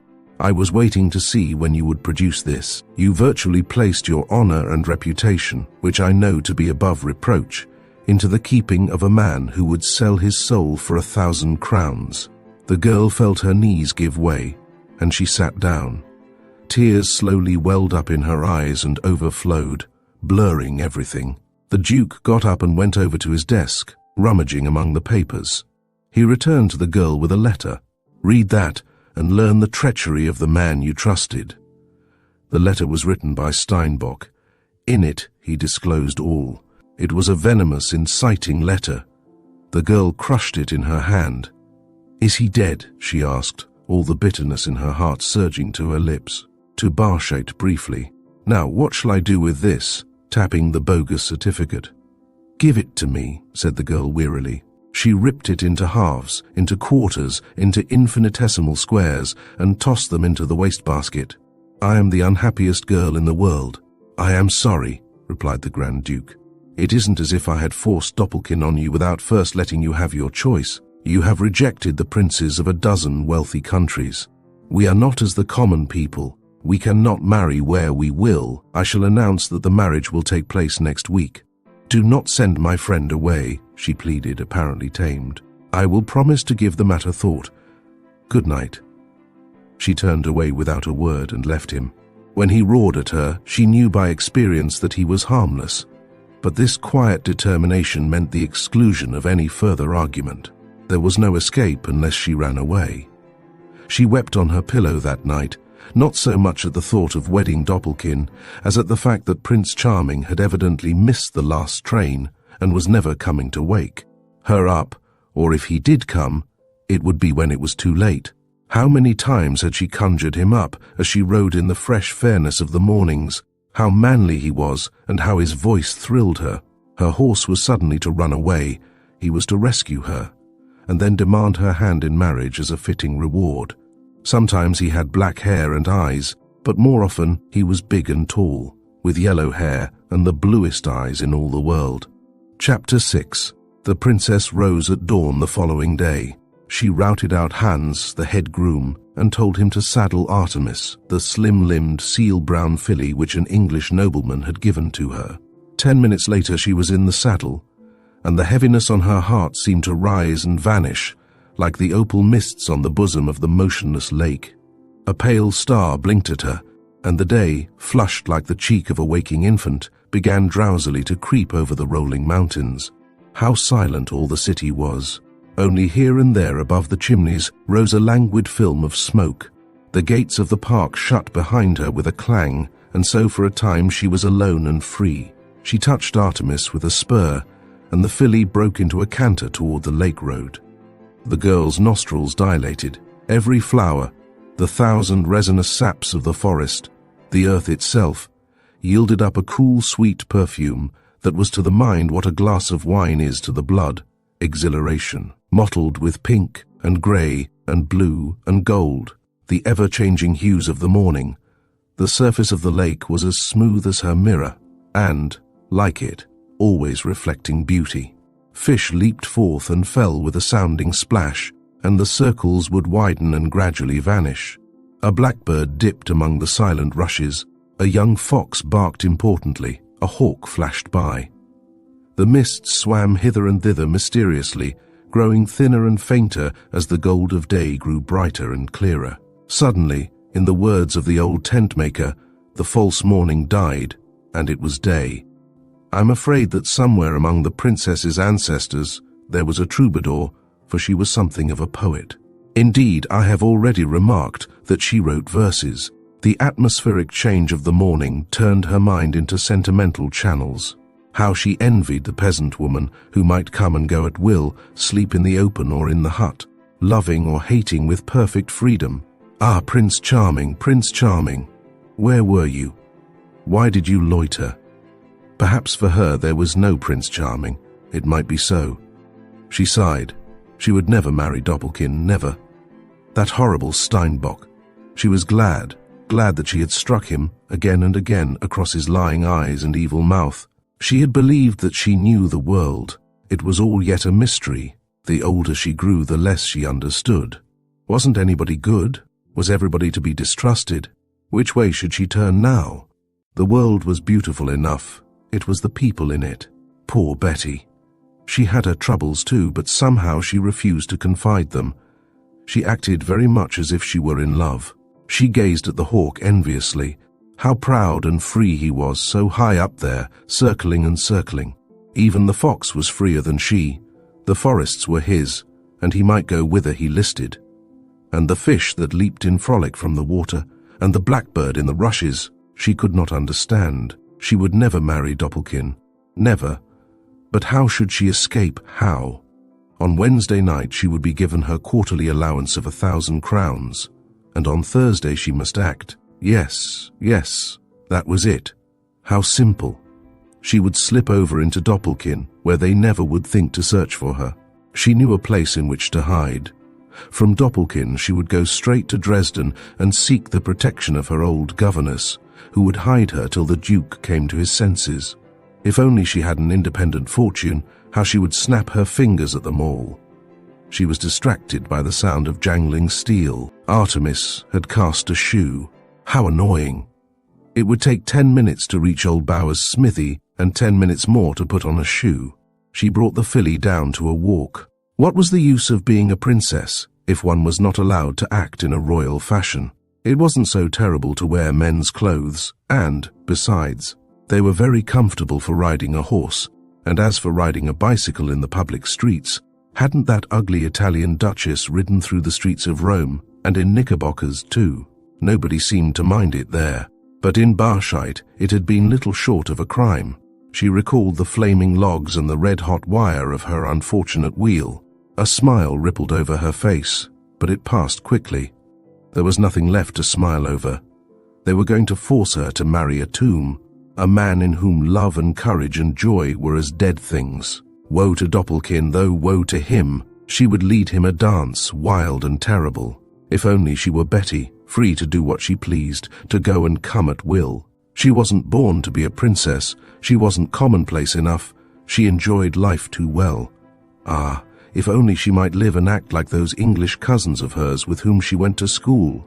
They could ride man fashion, hunt man fashion, shoot, play cards and bet at the races man fashion, and nobody threatened them with Doppelkins. They might dance too, till the sun came into the windows and the rouge on their faces cracked. But she, I use the italics to illustrate the decided nods of her pretty head. Why, every sweet had to be stolen. She would never marry Doppelkin. Never. She would never watch his old nose grow purple at the table. She would run away. And since Prince Charming was nowhere to be seen, it were better to die an old maid. Presently the smithy came into view, emerging from a cluster of poplars. She rode up to the doors, dismounted and entered. Old Bauer himself was at the bellows, and the weird blue light hissing up from the blown coals discovered another customer. She turned and met his frank glance of admiration. If she hadn't turned, if his admiration hadn't been entirely frank. Instantly she sent Bauer a warning glance which that old worthy seemed immediately to understand. The stranger was tall, well-made, handsome, with yellow hair, and eyes as blue as the sky is when the west wind blows. He raised his cap, and the heart of the girl fluttered. Wherever had this seemly fellow come from? "Good morning," said the stranger courteously. "I see that you have had the same misfortune as myself. You have lost a shoe. Rather annoying when one doesn't want a single break in the going." She uttered the words carelessly, as if she wasn't at all interested. The stranger stuffed his cap into a pocket. She was glad that she had chosen the new saddle. The crest and coat of arms had not yet been burned upon the leather nor engraved upon the silver ornaments, and there was no blanket under the English saddle. There might be an adventure, one could not always tell. She must hide her identity. If the stranger knew that she belonged to the house of Barscheit, possibly he would be frightened and take to his heels. But the Princess Hildegard did not know that this stranger never took to his heels. He wasn't that kind. Princess or peasant, it would have been all the same to him. Only his tone might have lost half a key. Bauer called to his assistant, and the girl stepped out into the road. The stranger followed, as she knew he would. It will be seen that she knew something of men, if only that they possess curiosity. "What a beautiful place this is," the stranger ventured, waving his hand toward the still lake and the silent, misty mountains. "There is no place quite like it," she admitted. "You are a stranger in Barscheit," politely. He was young, and certainly the best-looking man she had seen in a month of moons. If Doppelkin now were only more after this pattern. "Yes, this is my first trip to Barscheit." He had a very engaging smile. "You are from Vienna?" "No." "Ah, from Berlin. I was not quite sure of the accent." "I am a German-American, frankly. I have always spoken the language as if it were my own, which doubtless it is."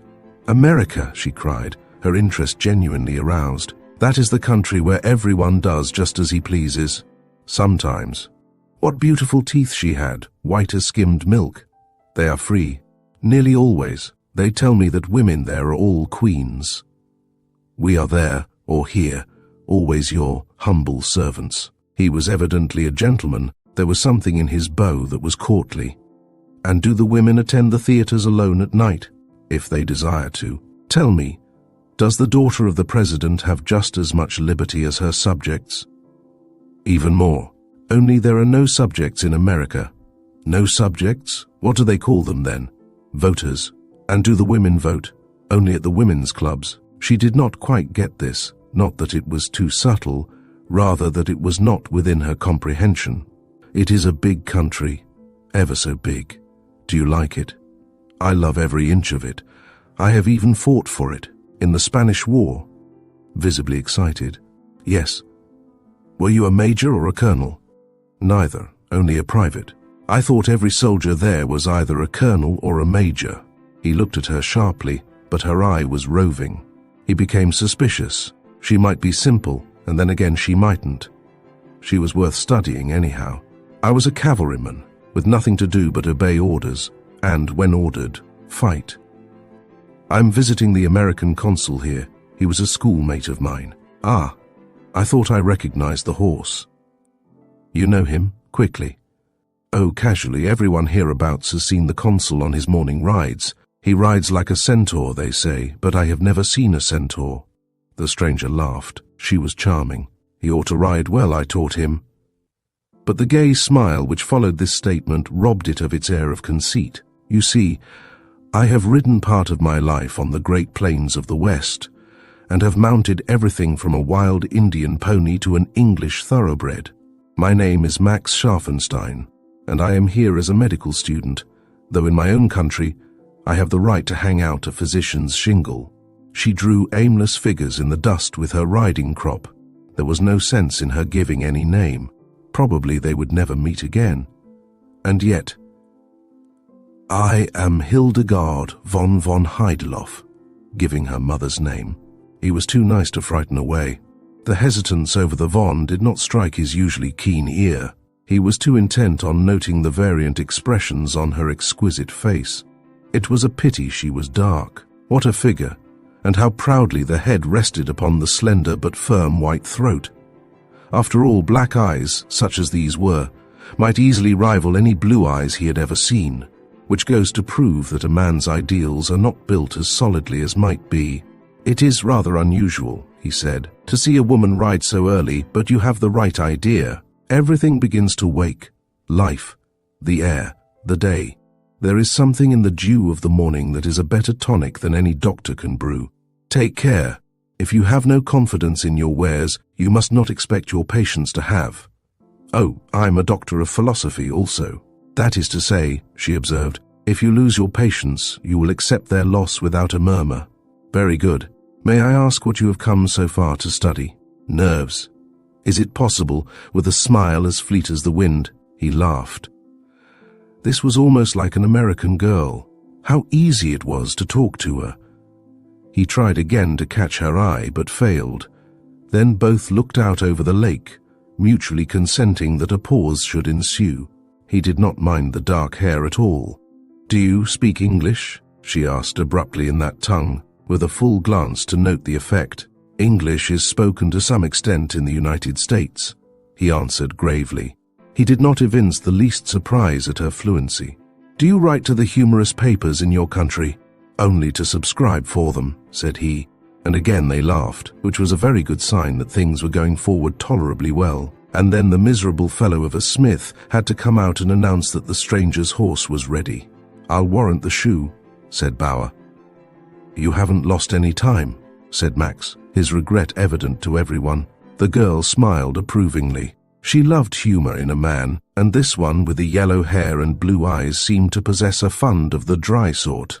All this was very wrong, she knew, but she wasn't going to be the princess this morning. She was going to cast off the shell of artificiality, of etiquette. How much will this shoe cost me? Max asked. 1/2 crown, said Bauer, with a sly glance at the girl to see how she would accept so exorbitant a sum. The princess frowned. But sometimes, added Bauer hurriedly, I do it for nothing. Bauer, your grandfather was a robber, the girl laughed. Take heed that you do not follow in his footsteps. I am a poor man, Your Fräulein, he stammered. Here's a crown, said Max, tossing a coin which was neatly caught by the grimy hand of the smith. Are you very rich? Asked the girl curiously. Why? Counter-questioned Max. Oh, I am curious to know. Bauer will tell it to everyone in Barshit that you overpay for things, and from now on you will have to figure living on a basis of crowns. It is worth any price to hear a pretty woman laugh. What a fine beginning for a day.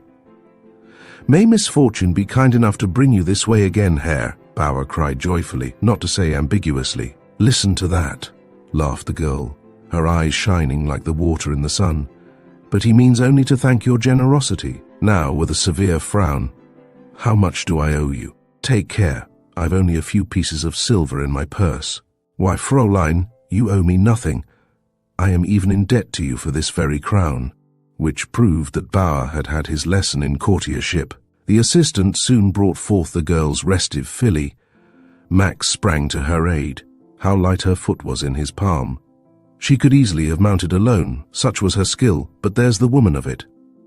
I'm going toward the pass, she said, reading the half-veiled appeal in his blue eyes. Which way is that? He asked, swinging into his own saddle. That way, nodding toward the south. After all, there could be no harm. In 2 or 3 hours their paths would separate forever. Why, delightedly, I am going that way myself. Old Bauer watched them till they disappeared around a turn in the road.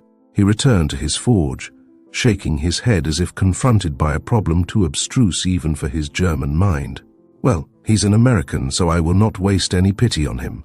The pity is that she must wed old Red Nose. It would have been if she had. So the Princess and Prince Charming rode into the country, and they talked about 1,001 things. Had she ever been to France? Yes. To England? She had received part of her education there. Did she know the Princess Hildegard? Slightly. What was she like? She was a madcap, irresponsible, but very much abused. Did she know Mr. Warrington, the American She had seen him on his morning rides. Wasn't it a fine world? It was indeed. Once they stopped at a farm. The girl refused to dismount, bidding Max go in and ask for a drink of milk. Max obeyed with alacrity, returning with 2 foaming goblets of warm milk. From time to time the princess stifled the small voice. It was wrong, and yet it wasn't. What worried her was the thought that Betty might take it into her head to follow, and then everything would be spoiled. Every now and then she turned her head and sighed contentedly. The road to rearward was always clear. Follow me, she cried suddenly, even daringly. A stone wall 3 feet high ran along at their right. The foreground was hard and firm. Pressing the reins on the filly's withers, she made straight for the wall, cleared it, and drew up on the other side. Now, Max hadn't the least idea that the horse under him was a hunter, so I might very well say that he took his life in his hands as he followed her. But Dandy knew his business. He took the wall without effort. A warm glow went over Max when he found that he hadn't broken his neck. Together they galloped down the field and came back for the return jump. This too was made easily. Max's admiration knew no bounds. It was a dangerous pastime in more ways than one. At 8 o'clock they turned toward home, talking about another 1,001 things. It has been a delightful ride, suggested Max, with an eye to the future. I take this road nearly every morning, said she, looking out upon the water, which was ruffling itself and quarrelling along the sandy shores. Max said nothing, but he at once made up his mind that he would take the same road, provided he could in any reasonable manner get rid of me. Did you enjoy the ride? Asked the Honourable Betty, as Her Highness came in to breakfast. There were no formalities in the princess's apartments. Beautifully. Her Highness guiltily wondered if there was any logical way to keep Betty in the house for the next few mornings. She sat down and sipped her tea. The Duke talked to me last night. Steinbock played double. What? Yes, he sold us to the Duke, who patiently waited for me to speak. Betty, I am a fool, but I shall never marry Doppelkin. That is settled. I suppose he will be inviting me to return to England, said Betty shrewdly. Not for the present, and I have just grown to love the place pathetically. Mr. Warrington has asked me to ride with him afternoons. His ankle prevents him from taking the long morning jaunts. If it will not interfere with your plans, dear. Except, by all means, interrupted Her Highness. He is a capital horseman. She smiled mysteriously. Happily, her companion was absorbed in thought and did not see this smile. Max came in at 10:15, went to tub, and came down in time for the eggs. Have a good ride? I asked. Bully, beautiful country. He was enthusiastic. How these healthy animals eat, I thought as I observed him occasionally. Wish I could go with you, I said, but half-heartedly. I'll get the lay of the land quick enough, he replied. The rascal. Not a word about the girl that morning, or the next, or until Thursday morning. If only I had known. But fate knows her business better than I do, and she was handling the affair. But long rides of a morning with a pretty girl are not safe for any bachelor. Thursday morning he came in late. He dropped something on the table. On inspection, I found it to be a woman's handkerchief purse. Where the deuce did you get that? I asked, mighty curious. By George, but I've been enjoying the most enchanting adventure, such as you read out of a book. I'm inclined to believe that I shall enjoy my studies in old Barshite. But where did you get this? If there was a girl around, I wanted to know all about it. She dropped it. She dropped it, I repeated. What she? Why, you old towhead, have you been flirting at this hour of the morning? Handsome as a picture. Ha, the ideal at last, ironically. Blonde, of course. Dark as a Spaniard and rides like Diana. His enthusiasm was not to be lightly passed over. Never heard of Diana riding, said I. Always saw her pictured as going afoot. Don't be an ass. You know very well what I mean. I've no argument to offer, nor any picture to prove my case. You've had an adventure. Give it up. Every bit of it. One of the finest horsewomen I ever saw. Took a wall 3 feet high the other morning, just to see if I dared follow. Lucky dandy as a hunter, or I'd have broken my neck. Very interesting. Then of a sudden a thought flashed through my head and out again. Anybody with her? Only myself these 3 mornings. Did you get as far as names? Yes, I told her mine. Who is Hildegard von Heideloff? Heideloff. I was puzzled. My suspicions evaporated. I can't say that I know anyone by that name. Sure, it was Heideloff. Do you mean to tell me, with blank astonishment, that there is a petticoat on horseback in this duchy that you do not know? I don't know any woman by the name of Hildegard von Heideloff. On my word of honor, Max. I don't. Old Bauer, the blacksmith, knew her. Bauer. All my suspicions returned. Describe the girl to me. Handsome figure, masses of black hair, great black eyes that are full of good fun, a delicate nose, and I might add, a very kissable mouth. What? Have you kissed her? I exclaimed. No, only I'd like to. You've made quite a study. She must be visiting someone nearby.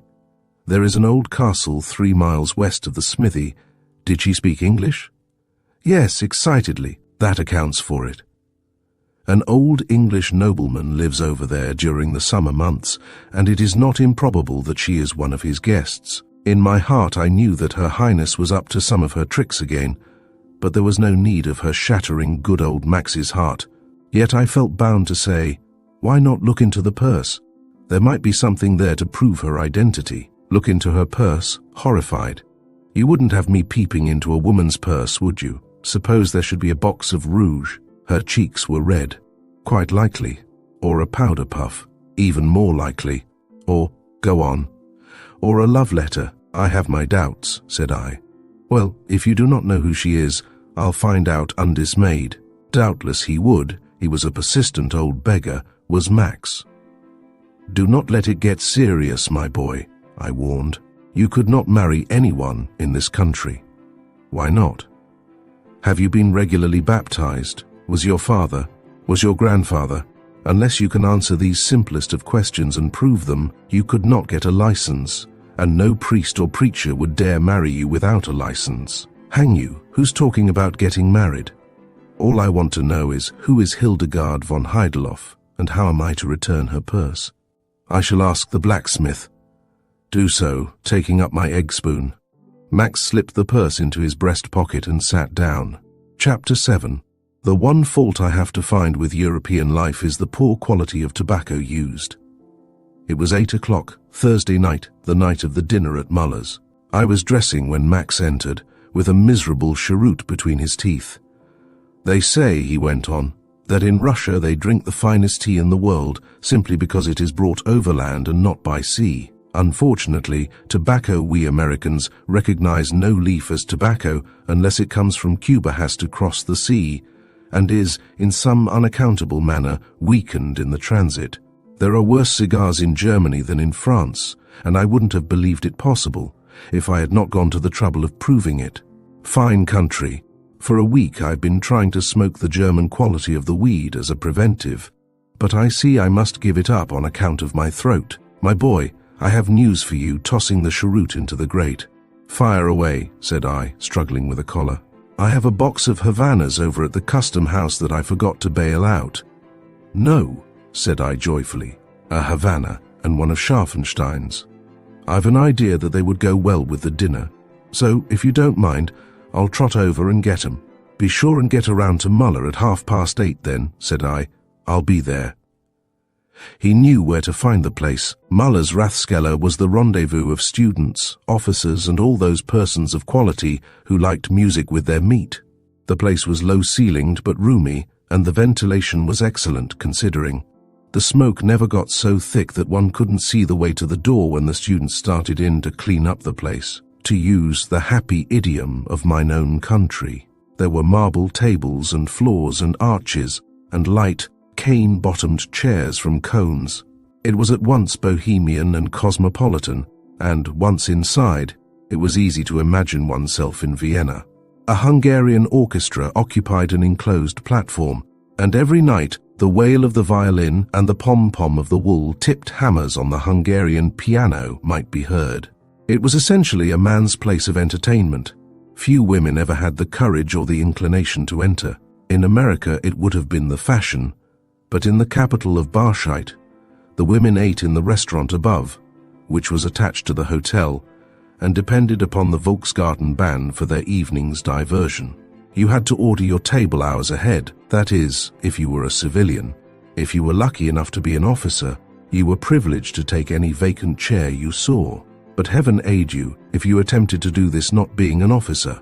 In Barschheit, there were also many unwritten laws, and you were obliged to observe these with all the fidelity and attention that you gave to the enameled signs.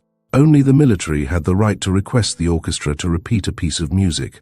Sometimes the lieutenants, seized with that gay humor known only to cubs, would force the orchestra in Muller's to play the Hungarian war song till the ears cried out in pain.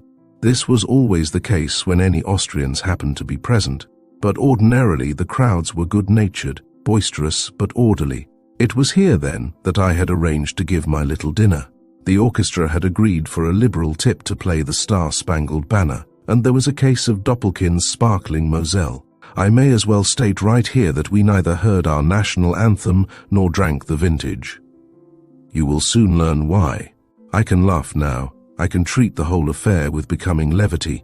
But at the time, I gained several extra grey hairs. If the princess hadn't turned around, and if Max hadn't wanted that box of Havanas. When I arrived at Muller's, I found my boys in a merry mood. They were singing softly from Robin Hood with fine college harmony, and as I entered, they swarmed about me like so many young dogs. Truth to tell, none of them was under 20, and 2 or 3 were older than myself. But to them, I represented official protection for whatever they might do. I assumed all the dignity I dared.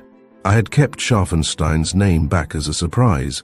Ellis, for whom I had the passports, immediately struck me as being so nearly like Max that they might easily have been brothers. Ellis was slighter. That was all the difference. I gave him his papers and examined his tickets. All was well, barring accidents. He would be in Dresden the next day.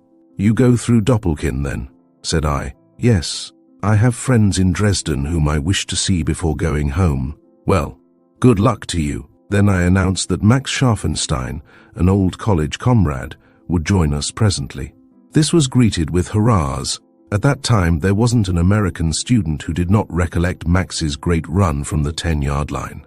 But where the deuce was Max? I took a little flag from my pocket and stuck it into the vase of poppies, and the boys clapped their hands. You never realize how beautiful your flag is till you see it in a foreign land.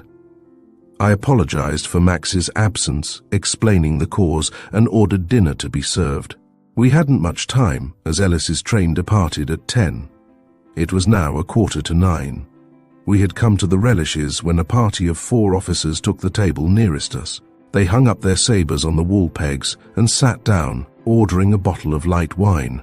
Usually there were 5 chairs to the table, but even if only 2 were being used, no one had the right to withdraw one of the vacant chairs without the most elaborate apologies.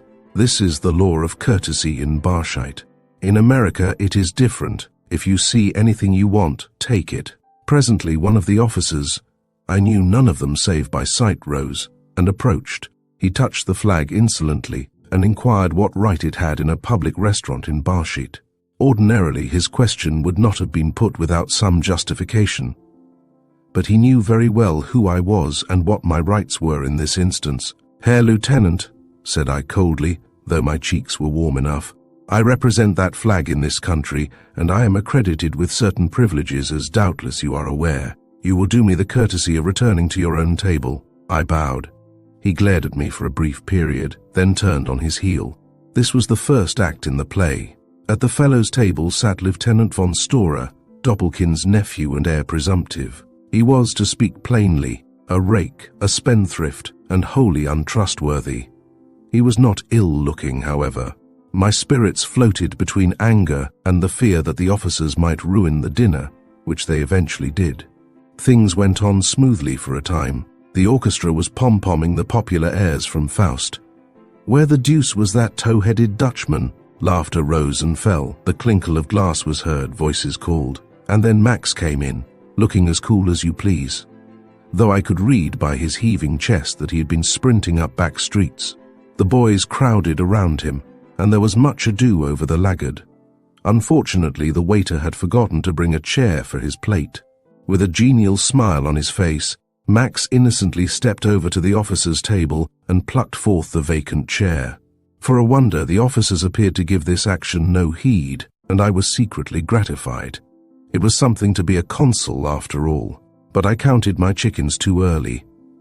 "Where are the cigars?" I asked as Max sat down complacently. "Cigars?" blankly. "Hang me, I've clean forgotten them." And then, oblivious of the probable storm that was at that moment gathering for a downpour over his luckless head, he told us the reason of his delay. "There was a crowd around the palace," he began. "It seems that the Princess Hildegard has run away, and they believe that she has ridden toward the pass in a closed carriage. The police are at this very moment scouring the country in that direction. She has eloped." "Eloped?" we all cried, being more or less familiar with the state of affairs at the palace. "Goodbye to Doppelkin's Frau. Good girl. She has been missing since 7 o'clock, when she drove away on the pretense of visiting her father's old steward, who is ill," went on Max. Feeling the importance of his news, they traced her there. From the steward's the carriage was driven south, and that's the last seen of her. There won't be any wedding at the cathedral next Tuesday. Laughing.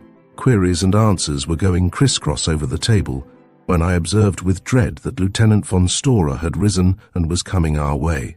He stopped at Max's side. Max looked up to receive von Storer's glove full on the cheek. It was no gentle stroke. Von Storer at once returned to his table and sat down. For a moment we were all absolutely without power of motion or of speech. Max's face grew as white as the tablecloth, and the print of the glove glowed red against the white. I was horrified, for I knew his tremendous strength. If he showed fight, von Storer would calmly sabre him. It was the custom. But Max surprised me. He was the coolest among us, but of that quality of coolness which did not reassure me. He took up his story where he had left off and finished it. For his remarkable control, I could have taken him in my arms and hugged him. The officers scowled, while von Storer bit his mustache nervously. The American had ignored his insult. Presently he rose again and approached. He thrust a card under Max's nose. "Can you understand that?" he asked contemptuously. Max took the card, ripped it into quarters, and dropped these to the floor. Then, to my terror and the terror of those with me, He tranquilly pulled out a murderous-looking Colt and laid it beside his plate. He went on talking, but none of us heard a word he said. We were fearfully waiting to see him kill someone or be killed. No one was killed. The officers hurriedly took down their sabers and made a beeline for the door of which I have spoken. Max returned the revolver to his hip pocket and gave vent to an Homeric laugh. "You tow-headed Dutchman!" I cried when I found voice for my words. "What have you done?" "Done? Why, it looks as if we had all the downs this half," he replied smartly. "Oh, the gun isn't loaded confidentially." Ellis fumbled in his pockets and produced his passports and tickets. These he shoved over to Max. "What's this for?" Max asked curiously. "Ellis," said I, "it is very good of you. Max, take those. Mr. Ellis wishes to save your hide. Take them and get to the station as quickly as you can. And for the love of mercy, do not turn around till you're over in Doppelkin's vineyards." "Well, I'm hanged if I understand," he cried. "I'm a peaceful man. A beggar walks up to me and slaps me in the face for nothing at all, and now I must hike, eh? What the devil have I done now?"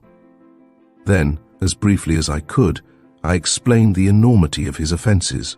To take a chair from a table, as he had done, was a gross insult. To receive a slap in the face and not to resent it was another insult. To tear up an opponent's visiting card. Still another, to take out a revolver in Barshit, unless you were an officer or had a permit, was worse than an insult. It was a crime, punishable by long imprisonment. They could accuse him of being either an anarchist or a socialist red, coming to Barshit with the intent to kill the Grand Duke. The fact that he was ignorant of the laws, or that he was an alien, would remit not one particle of his punishment and fine, and weeks would pass ere the matter could be arranged between the United States and Barshit. "Good Lord," he gasped. "Why didn't you tell me? Why didn't you tell me that you carried a cannon in your pocket? Take Ellis's papers, otherwise you stand pat for a heap of trouble, and I can't help you. Go straight to Dresden, telegraph me, and I'll forward your luggage." "But I came here to study," Max argued. "It will be geology in the form of prison walls," said Ellis quietly. "Don't be foolish, Mr. Scharfenstein. It is not a matter of a man's courage, but of his common sense. Take the tickets and light out. I have lived here for 3 years, and have seen men killed outright for less than you have done.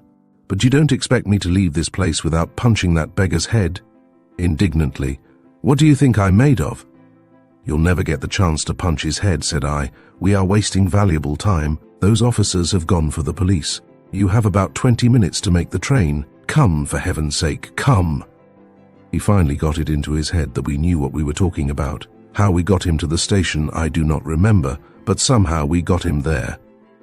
He sputtered and fumed and swore, as all brave men will who feel that they are running away in a cowardly fashion. He wasn't convinced, but he thanked Ellis for his kindness and hoped that he wouldn't get into trouble on his Max's account.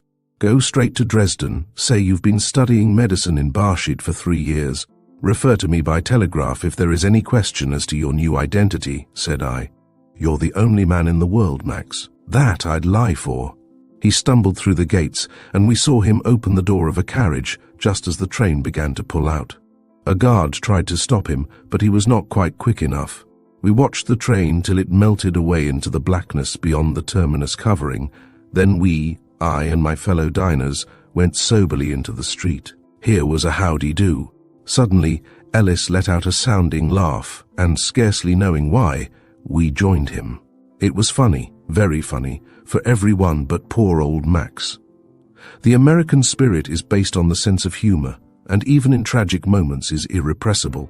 We did not return to Muller's. Each of us stole quietly home to await the advent of the police, for they would rout out every American in town in their search for the man with the gun. They would first visit the consulate and ascertain what I knew of the affair. When they got through with the rest of the boys, Max would be in Doppelkin. The police were going to be very busy that night, a princess on one hand and an anarchist on the other. There were terrible times too in the palace. Long before we watched Max's train and the vanishing green and red lights at the end of it, the Grand Duke was having troubles of his own. He was pacing wildly up and down in his dressing room. Clutched in his fist was a crumpled sheet of paper. From time to time he smoothed it out and reread the contents. Each time he swore like the celebrated man in Flanders. "You forced me, and I warned you that I would do something desperate. Do not send for me, for you will never find me till you come to your senses. I have eloped." Hildegard. Chapter 8. Shortly before 6 o'clock, dinner in the palace was rarely served until half after 8. The Honourable Betty sat down to her writing desk in her boudoir, which opened directly into that belonging to the princess, to write a few letters home. A dinner was to be given to the state officials that night, and she knew from experience that after that solemn event was concluded, it would be too late for the departing mails. She seemed to have no difficulty in composing her thoughts and transferring them to paper. There were times when she would lean back, nibble the end of her pen and smile in a dreamy, retrospective fashion. No doubt her thoughts were pleasant and agreeable. She had completed addressing 3 envelopes when she heard the door leading into the princess's boudoir open and close. She turned to behold the princess herself. "Why, Gretchen, where are you going?" Noting the grey walking dress, the grey hat, the sensible square-toed shoes. "I am going to visit a sick nurse," replied Her Highness, avoiding the other's eye. "But shall you have time to dress for dinner?" "That depends. Besides, the official dinners are a great bore."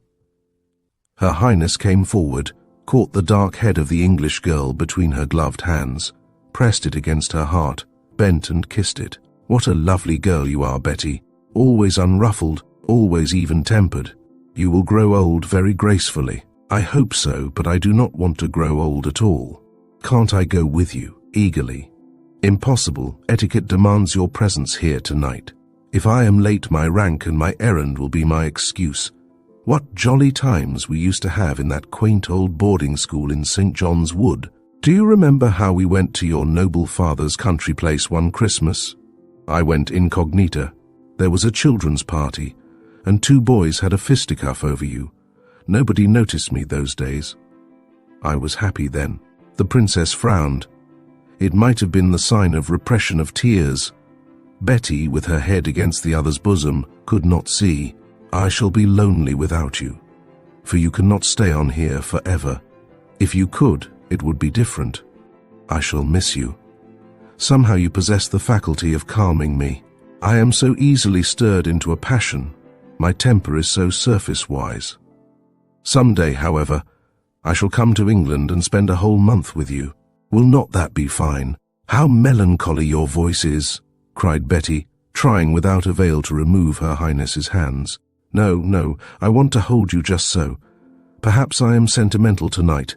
I have all the moods, agreeable and disagreeable. Do you love anybody?" "Love anybody? What do you mean?" rising in spite of the protesting hands.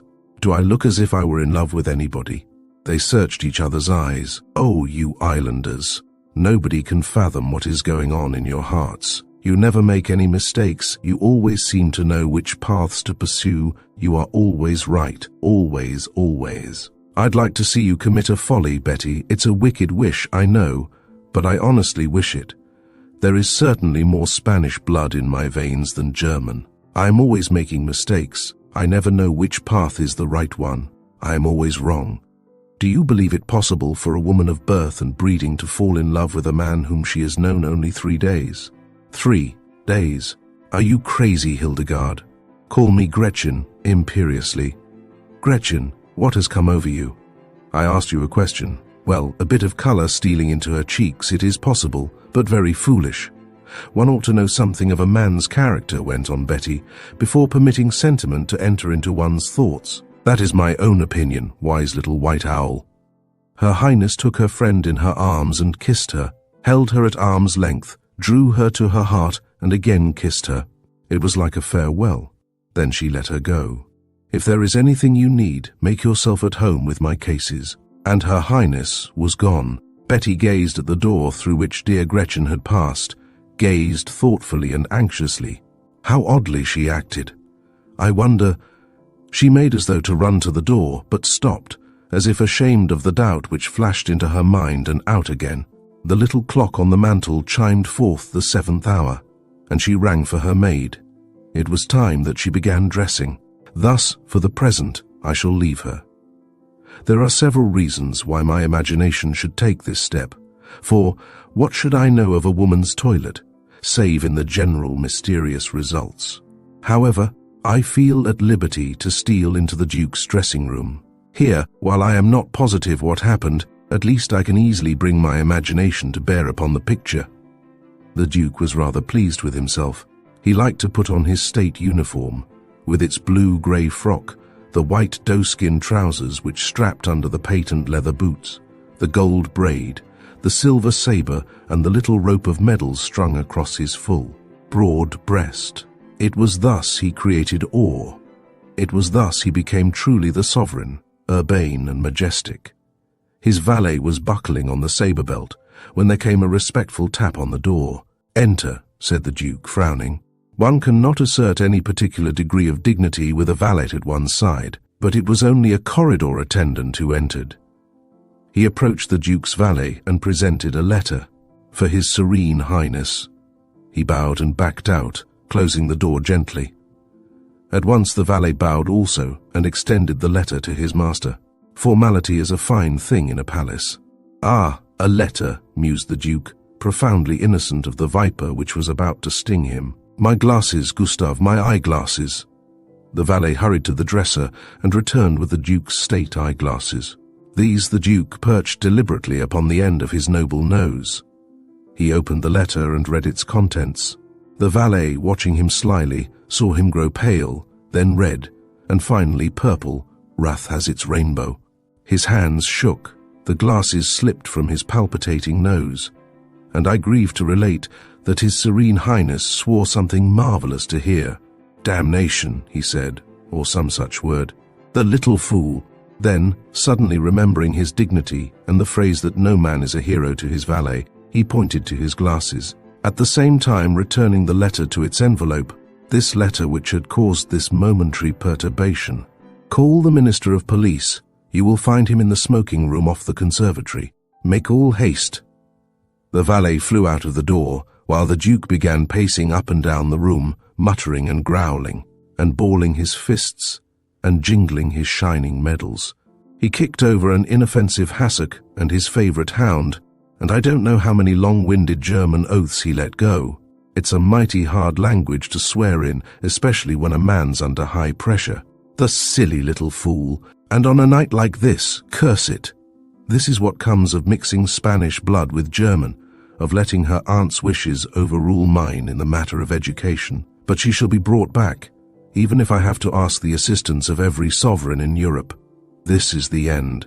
And I had planned such a pleasant evening at cards. The Duke was not wholly unselfish.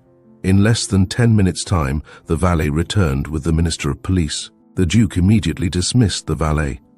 "Your Serene Highness sent for me?" asked the minister, shaking in his boots. There had been 4 ministers of police in 3 years. "Yes, read this." The minister took the letter. He read it with bulging eyes. "Good heavens, it must be one of Her Highness's jokes. It will be a sorry joke for you if she crosses any of the frontiers. But, roared the Duke, "don't you dare bring up that word scandal. Seek her. Turn everybody out, the army, the police, everybody. When you locate her, telegraph, and have a special engine awaiting me at the station. And if you play a poor game of cards tonight, I'll take away your portfolio. Remember, if she passes the frontier, off goes your official head. And the fellow, who is he? The good Lord only knows. That girl. Witness these grey hairs. Put the rascal in irons. I'll attend to his case when I arrive. Where is Steinbock? He was arrested this morning in Berlin. I have already applied for his extradition. Good. Now, be off with you. Leave no stone unturned. The expense is nothing. I will gladly pay it out of my private purse. I'll find her, said the minister grimly. His portfolio hung in the balance. All at once the Duke struck his hands together jubilantly. What is it? Asked the minister. A clue. Nothing, begone, you are wasting time. The Minister of Police dashed out of the room as if pursued by 1,000 devils. He knew the Duke's mood. It was not one to cross or irritate. No sooner was he gone than the Duke left his apartments and sought those of his niece. It might be a joke. It would do no harm to find out positively. but the beautiful suite was empty. Even Her Highness's maid was gone. He then knocked on the door which led into Betty's boudoir, not very gently either. "Open!" he bellowed. "Who is it?" demanded a maid's frightened voice. "The Duke, open instantly." "It is quite impossible," said another voice from within. It was calm and firm. "I am dressing. I must see you this instant. Open, or I shall force the door." "Is your Serene Highness mad? Will you open this door? You command it?" "100 times, yes, since you command it." The voice was no longer calm. It was sharp and angry. The wait seemed an hour to His Serene Highness, serene no longer. At length the bolt slipped, and the irate Duke shouldered his way in. The tableau which met his gaze embarrassed him for a space. He was even ashamed. The Honourable Betty stood behind a tall-backed chair, an opera cloak thrown hastily over her bare shoulders. Her hair was partly down. A beautiful woman in a rage is a fascinating sight. The Duke stared at her irresolutely. "Will your Highness explain this extraordinary intrusion?" she demanded. "You have literally forced your way into my room while I am dressing. It is utterly outside my understanding. I am old enough to be your father. That is the weakest excuse you could give me. At your age, one's blood ought to be cooled to a certain discretion. My father, if he had had anything important to say, would have remained on the other side of the door. I am not deaf. Your explanation is in order." The Duke had never been talked to so plainly in all his life. For a while he was without voice, but had plenty of colour. "It is easily explained," he finally bawled out to her. "Her Highness has eloped." The girl stared at him with wide eyes. "Eloped," she breathed faintly. "Yes, eloped." Betty wondered if she heard aright, or if the Duke were out of his mind, and then she recollected her conversation with the princess. Her mouth opened as if to speak, but instead she closed her lips tightly. That willful girl, whatever would become of her? "Give this letter to your mistress," said the Duke to the maid. "I will station myself in the window while she reads it." He strode over to the window and drew the curtains about him.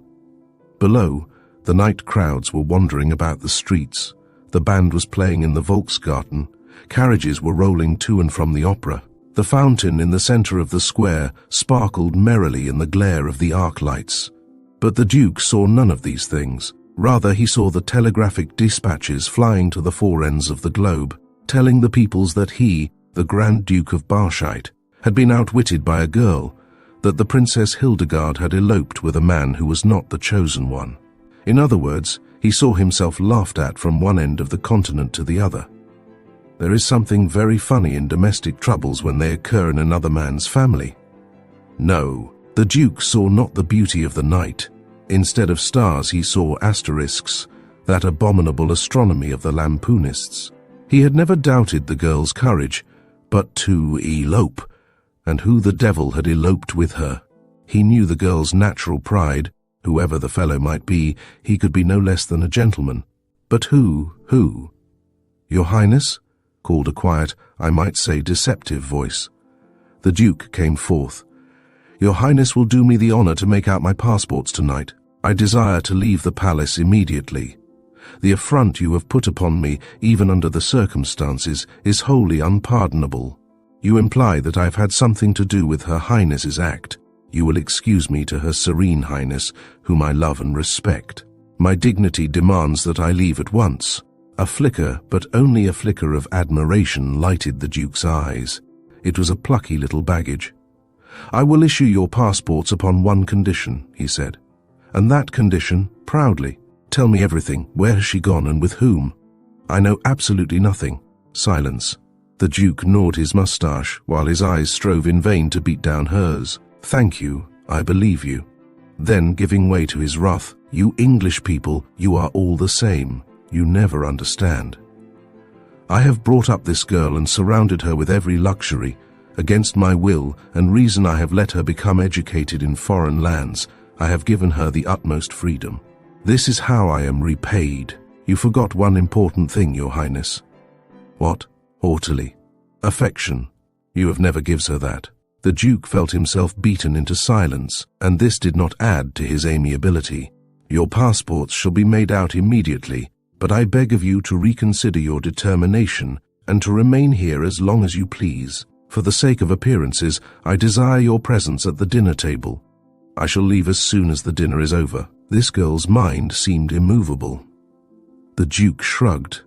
There was no use in beating against this wall. "I wish you knew whither she is gone."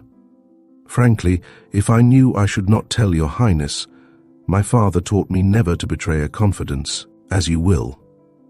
"I beg your pardon for the abruptness of my entrance," he said, choking down his wrath. He could not allow himself to be outdone in the matter of coolness by this chit of an English girl.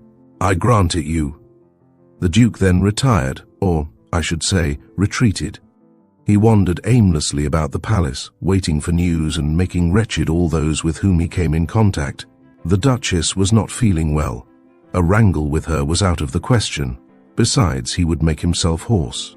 So he waited, and reread the princess's letter. At dinner he ate nothing. His replies were curt and surly. The Honourable Betty also ate nothing. She sat, wondering if her maid could pack 5 trunks in 2 hours. I had quite a time of it myself that night. As I predicted, I received a visit from the police in regard to Mr. Schaffenstein. I explained the matter the best I knew how, and confessed that he had hurriedly left the city for parts unknown. I did not consider it absolutely essential that I should declare that I had seen him enter a railway carriage for Dresden. Besides this, I had to stand sponsor for the other boys, and explain at length that they were in no wise concerned with Mr. Schaffenstein's great offence. The police were courteous and deferential, admitting that Max was the culprit.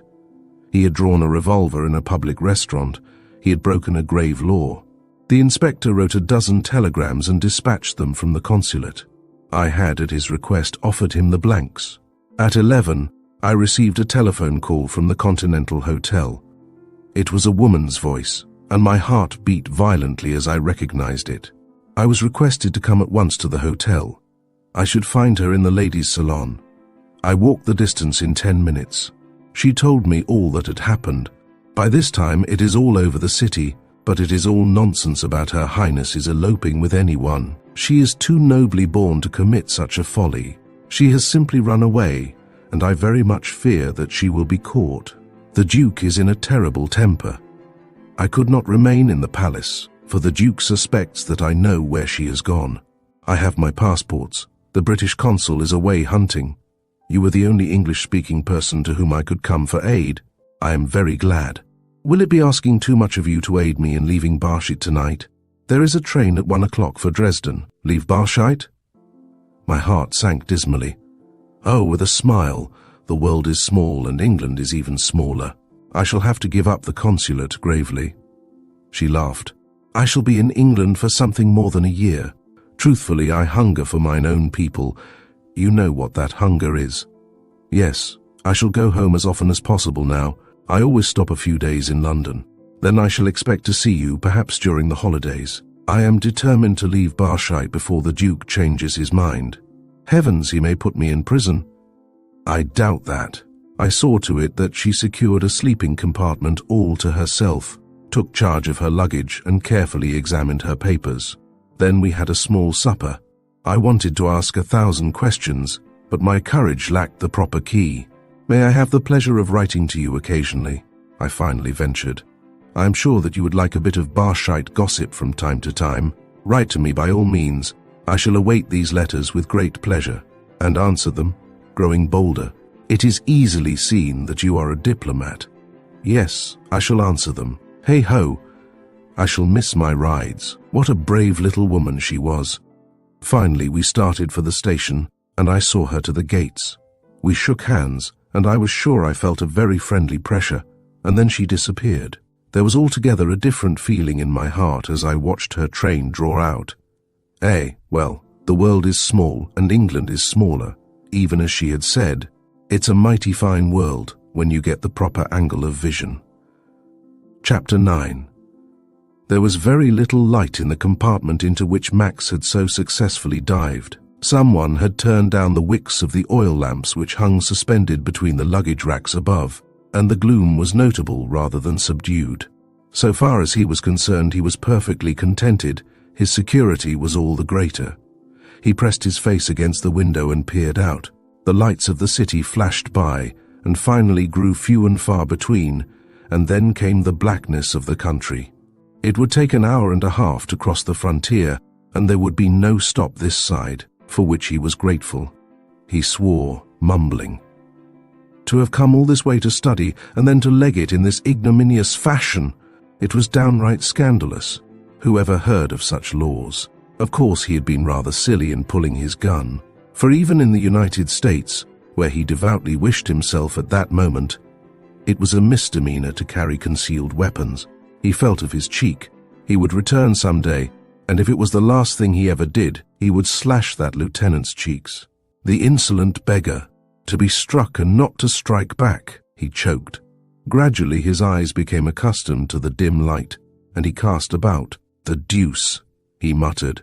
He was not alone. Huddled in the far corner was a woman heavily veiled. Young or old he could not tell. She sat motionless, and appeared to be looking out of the opposite window. Well, so long as she did not bother him, he would not bother her. But he would much rather have been alone. He took out his passport and tried to read it. It was impossible, so he rose, steadied himself, and turned up the wick of one of the lamps. He did not hear the muffled exclamation which came from the other end. He dropped back upon the cushion and began to read. So he was George Ellis, an American student in good standing. He was aged 29, had blue eyes, light hair, was 6 feet tall, and weighed 154 pounds. Ha! He had, then, lost 30 pounds in as many minutes. At this rate, he wouldn't cast a shadow when he struck Dresden. He had studied 3 years at the college, but what the deuce had he studied? If they were only asleep at the frontier?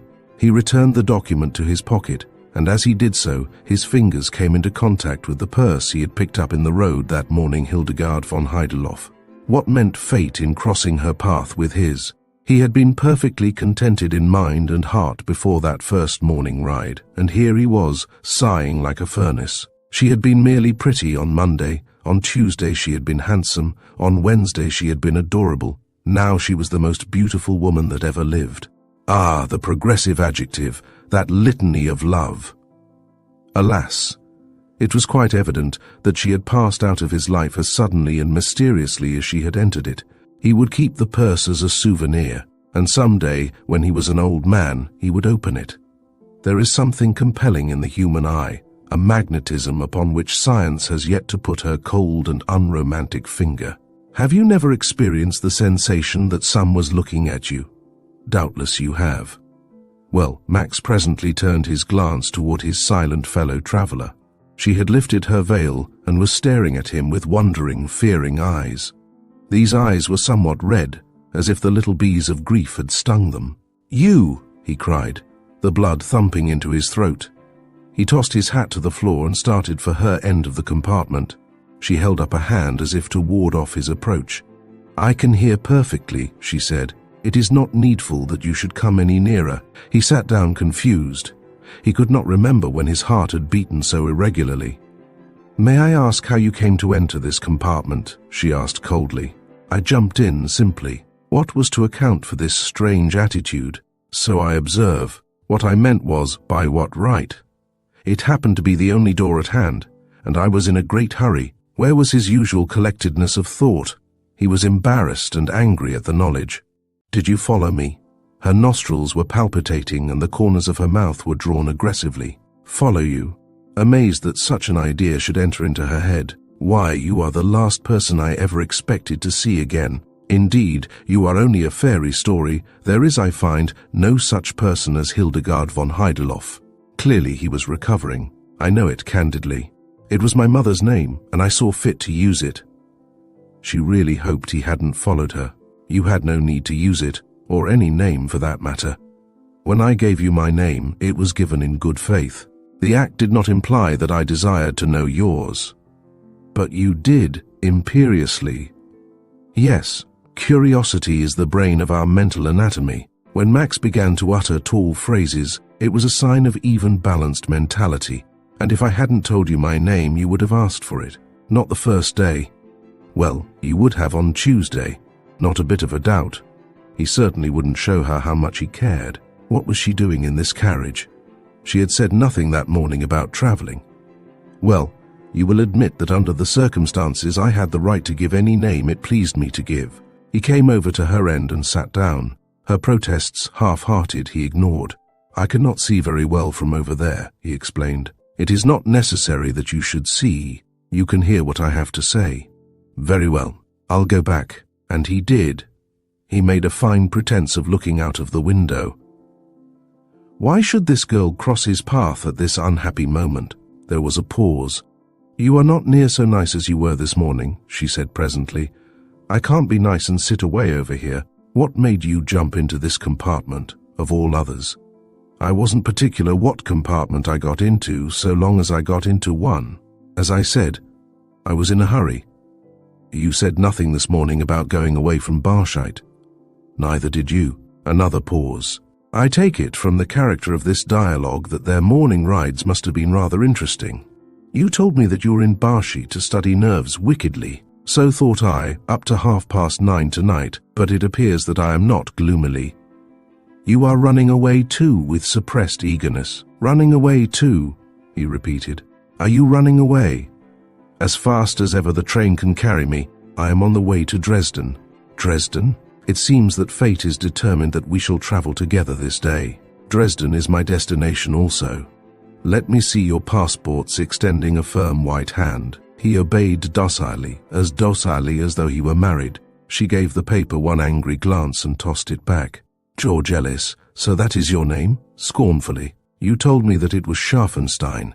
I did not ask you to tell me your name. You took that service upon yourself. She recalled the Duke's declaration that he should have her every movement watched.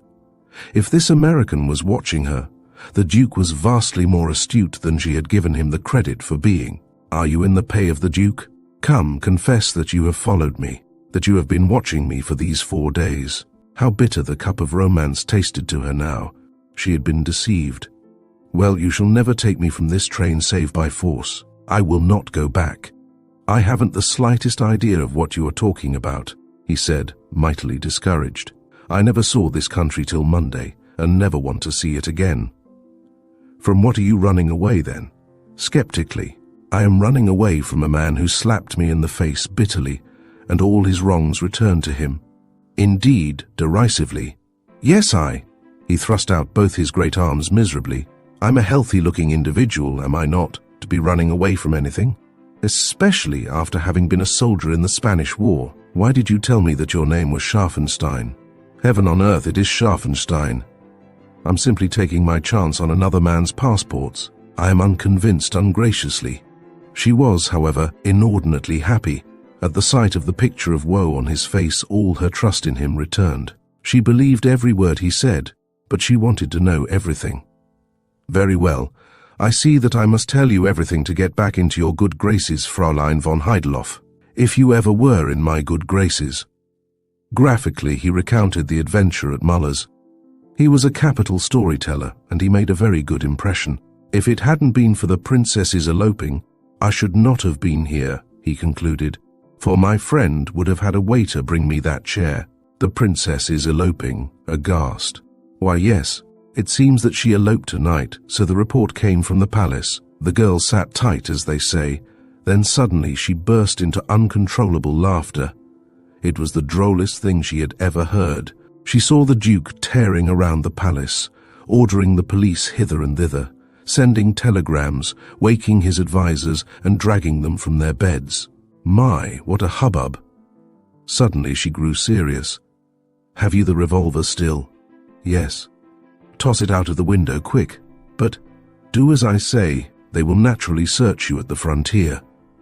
He took out the revolver and gazed regretfully at it, while the girl could not repress a shudder. What a horrible-looking thing!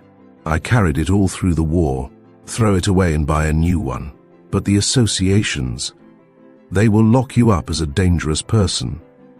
She let down the window and the cold night air rushed in. Give it to me. He did so. She flung it far into the night. There, that is better. Some day you will understand. I shall never understand anything in this country.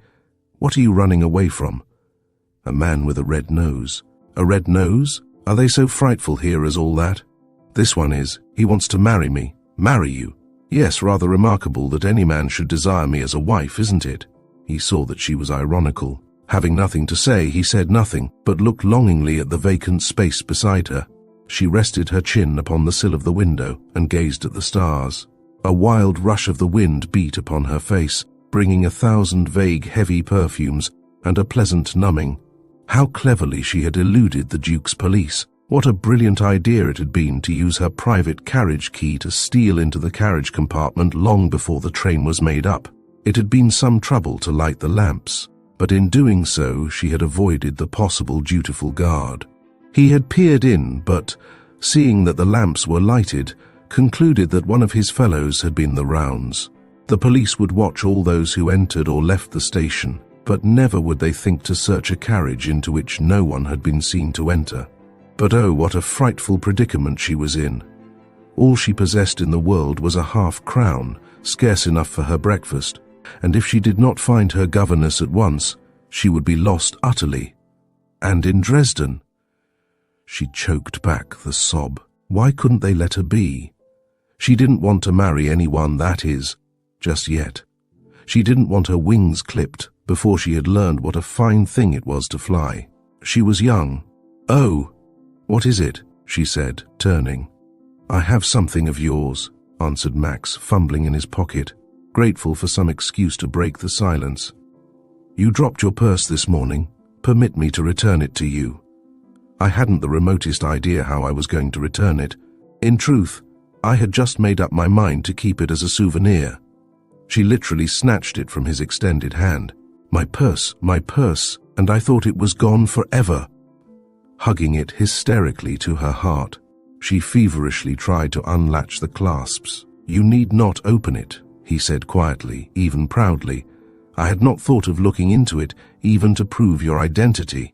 Pardon, I did not think. I was so crazy to see it again. She laid the purse beside her. You see, with an hysterical catch in her voice, all the money I had in the world was in that purse, and I was running away without any money, and only heaven knows what misfortunes were about to befall me. There were and are 1,000 crowns in the purse. 1,000 crowns? In banknotes. Thank you, thank you. I am so happy, clasping her hands. Then, with a smile as warm as the summer's sun, she added, You may come and sit close beside me. You may even smoke. Max grew light-headed. This was as near heaven as he ever expected to get. Open your purse and look into it, he said. I'm a brute. You are dying to do so. May I? Shyly. Then it came into Max's mind with all the brilliancy of a dynamo spark that this was the one girl in all the world. The ideal he had been searching for, and he wanted to fall at her feet and tell her so. Look, she cried gleefully, holding up the packet of banknotes. I wish, he said boyishly, that you didn't have any money at all, so I could help you and feel that you depended upon me. She smiled. How a woman loves this simple kind of flattery. It tells her better what she may wish to know than 1,000 hymns sung in praise of her beauty. But even as he spoke, a chill of horror went over Max. He put his hand hurriedly into his vest pocket. Fool, ass, how like a man. In changing his clothes at the consulate he had left his money, and all he had with him was some pocket change. The girl saw his action and read the sequence in the look of dismay which spread over his face. You have no money either, she cried. She separated the packet of notes into 2 equal parts. Here, he smiled weakly, take them. No, 1,000 times no. I have a watch, and there's always a pawnbroker handy, even in Europe. You offered to help me, she insisted. It is not quite the same. Take quarter of it. No, don't you understand?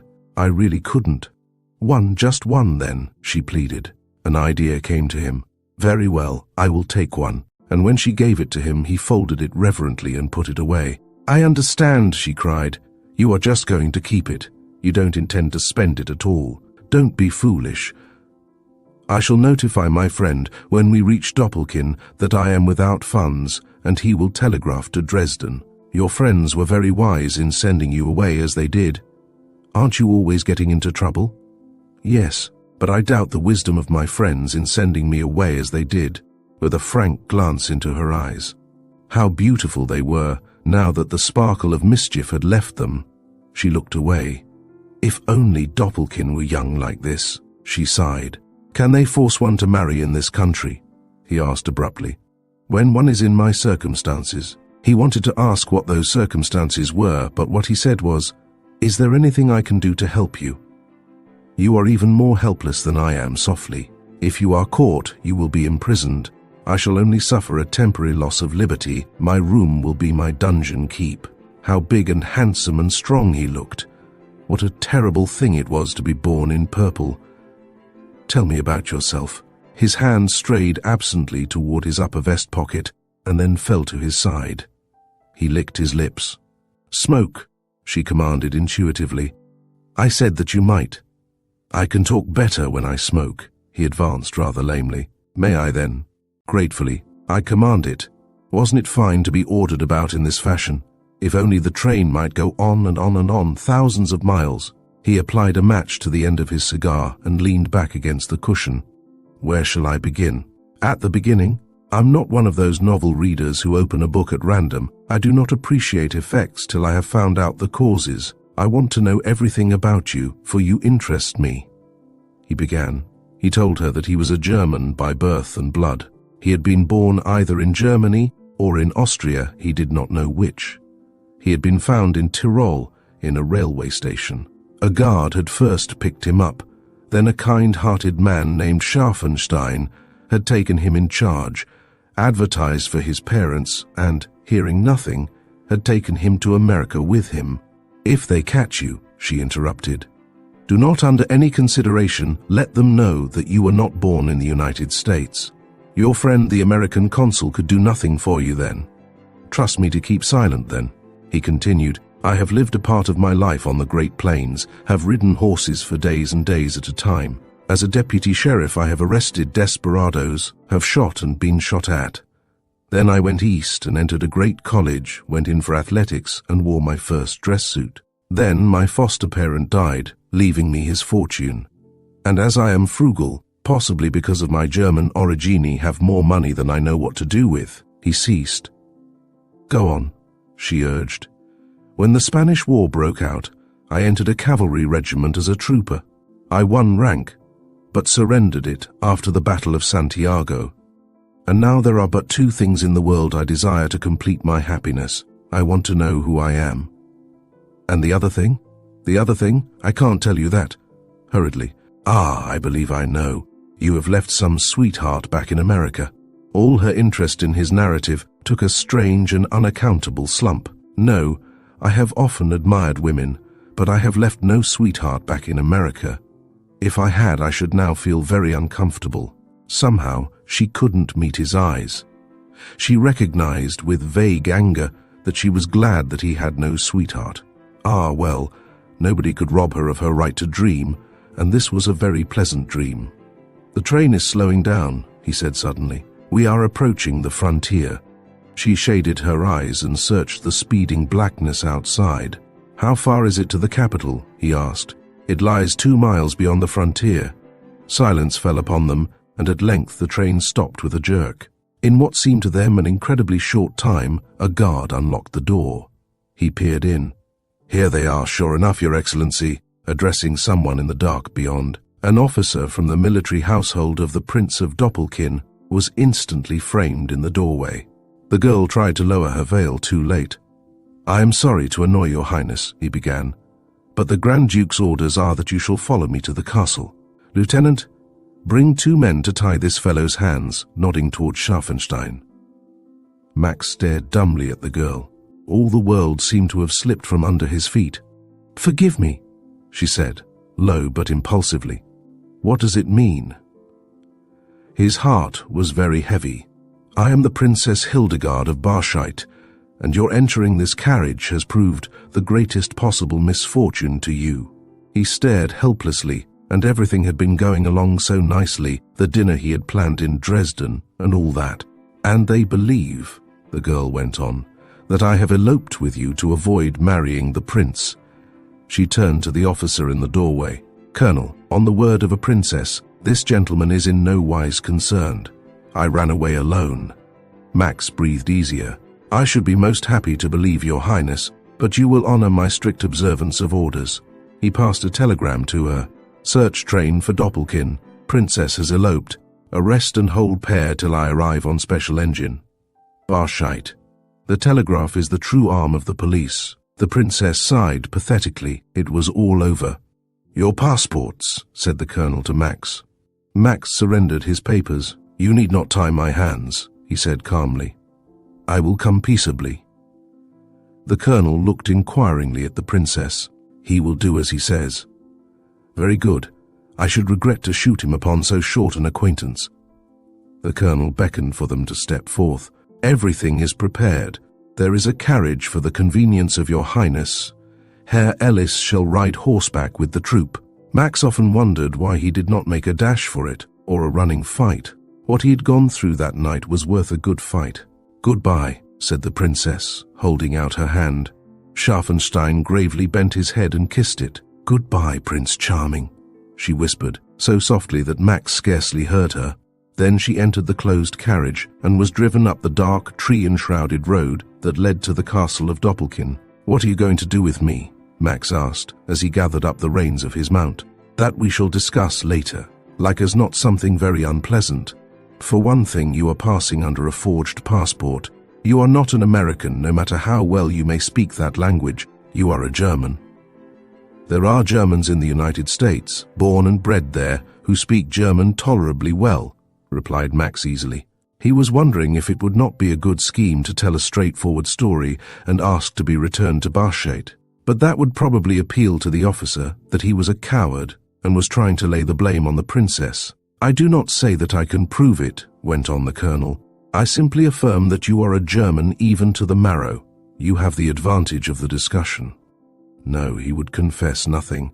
If he did, he might never see the princess again. The princess, as far away as yonder stars.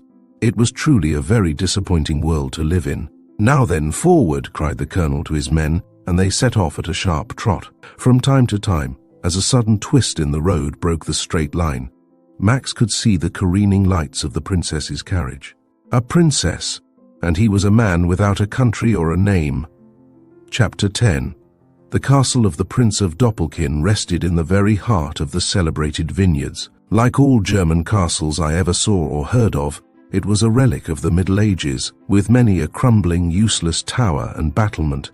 It stood on the south side of a rugged hill, which was gashed by a narrow but turbulent stream, in which lurked the rainbow trout that lured the lazy man from his labors afield. And who among us shall cast a stone at the lazy man? Not I.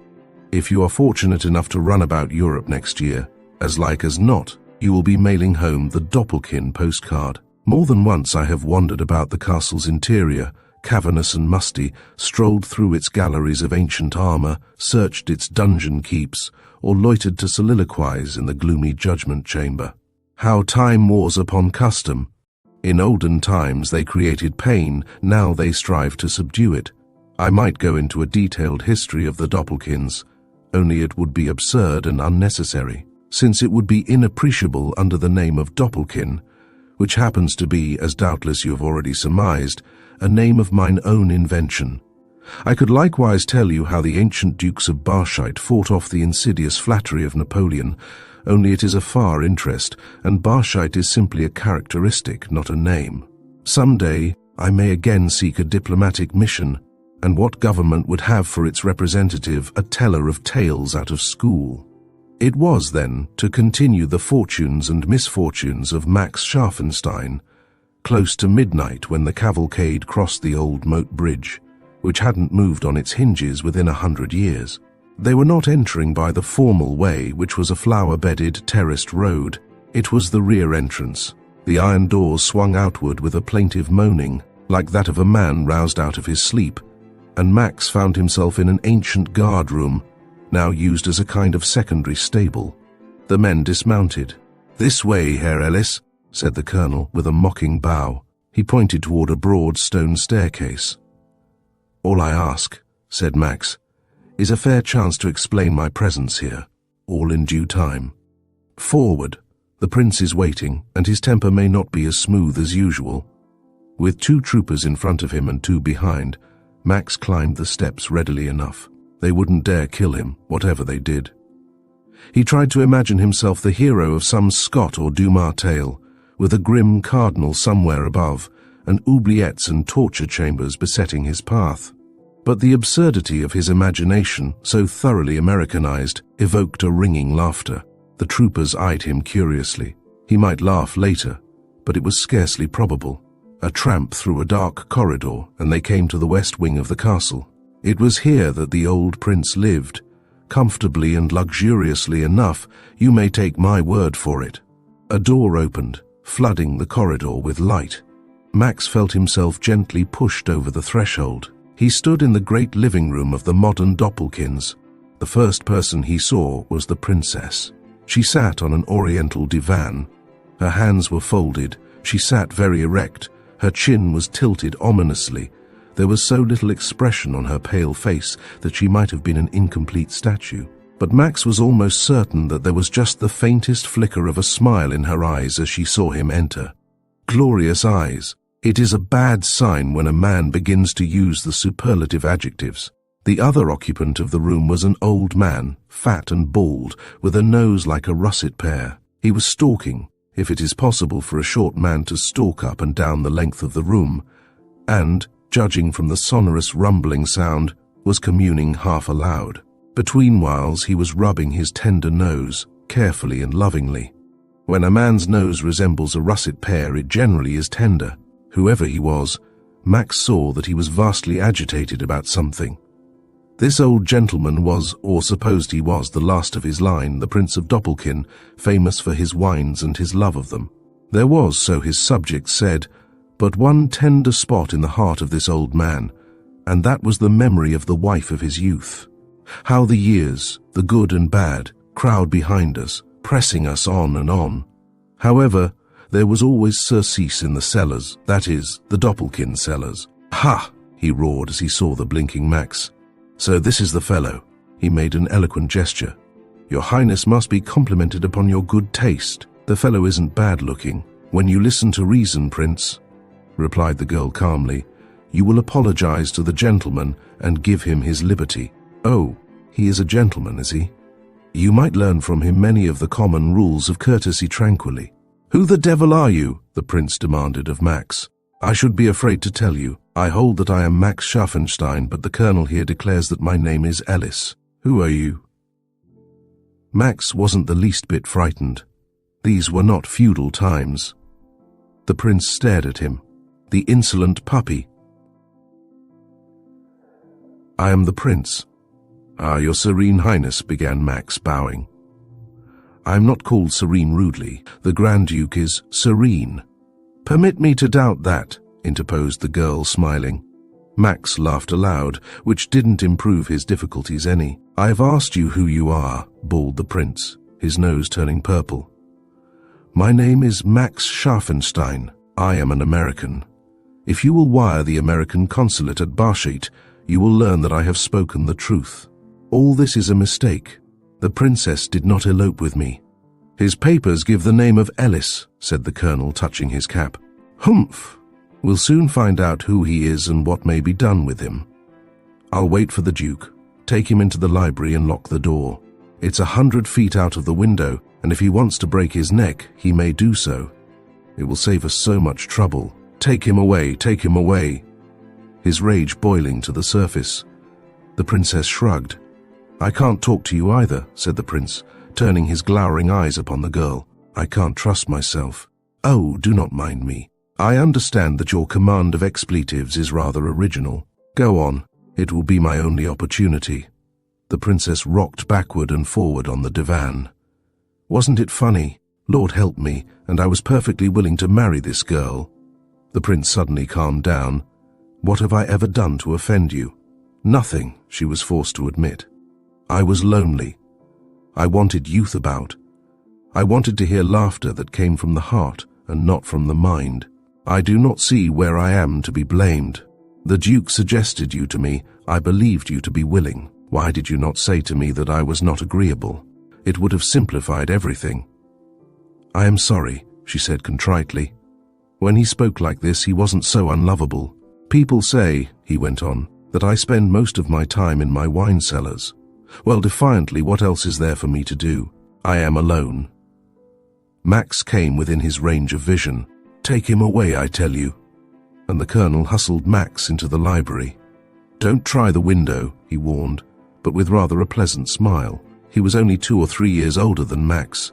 "If you do, you'll break your neck." "I promise not to try," replied Max. "My neck will serve me many years yet." "It will not, if you have the habit of running away with persons above you in quality. Actions like that are not permissible in Europe." The colonel spoke rather grimly, for all his smile.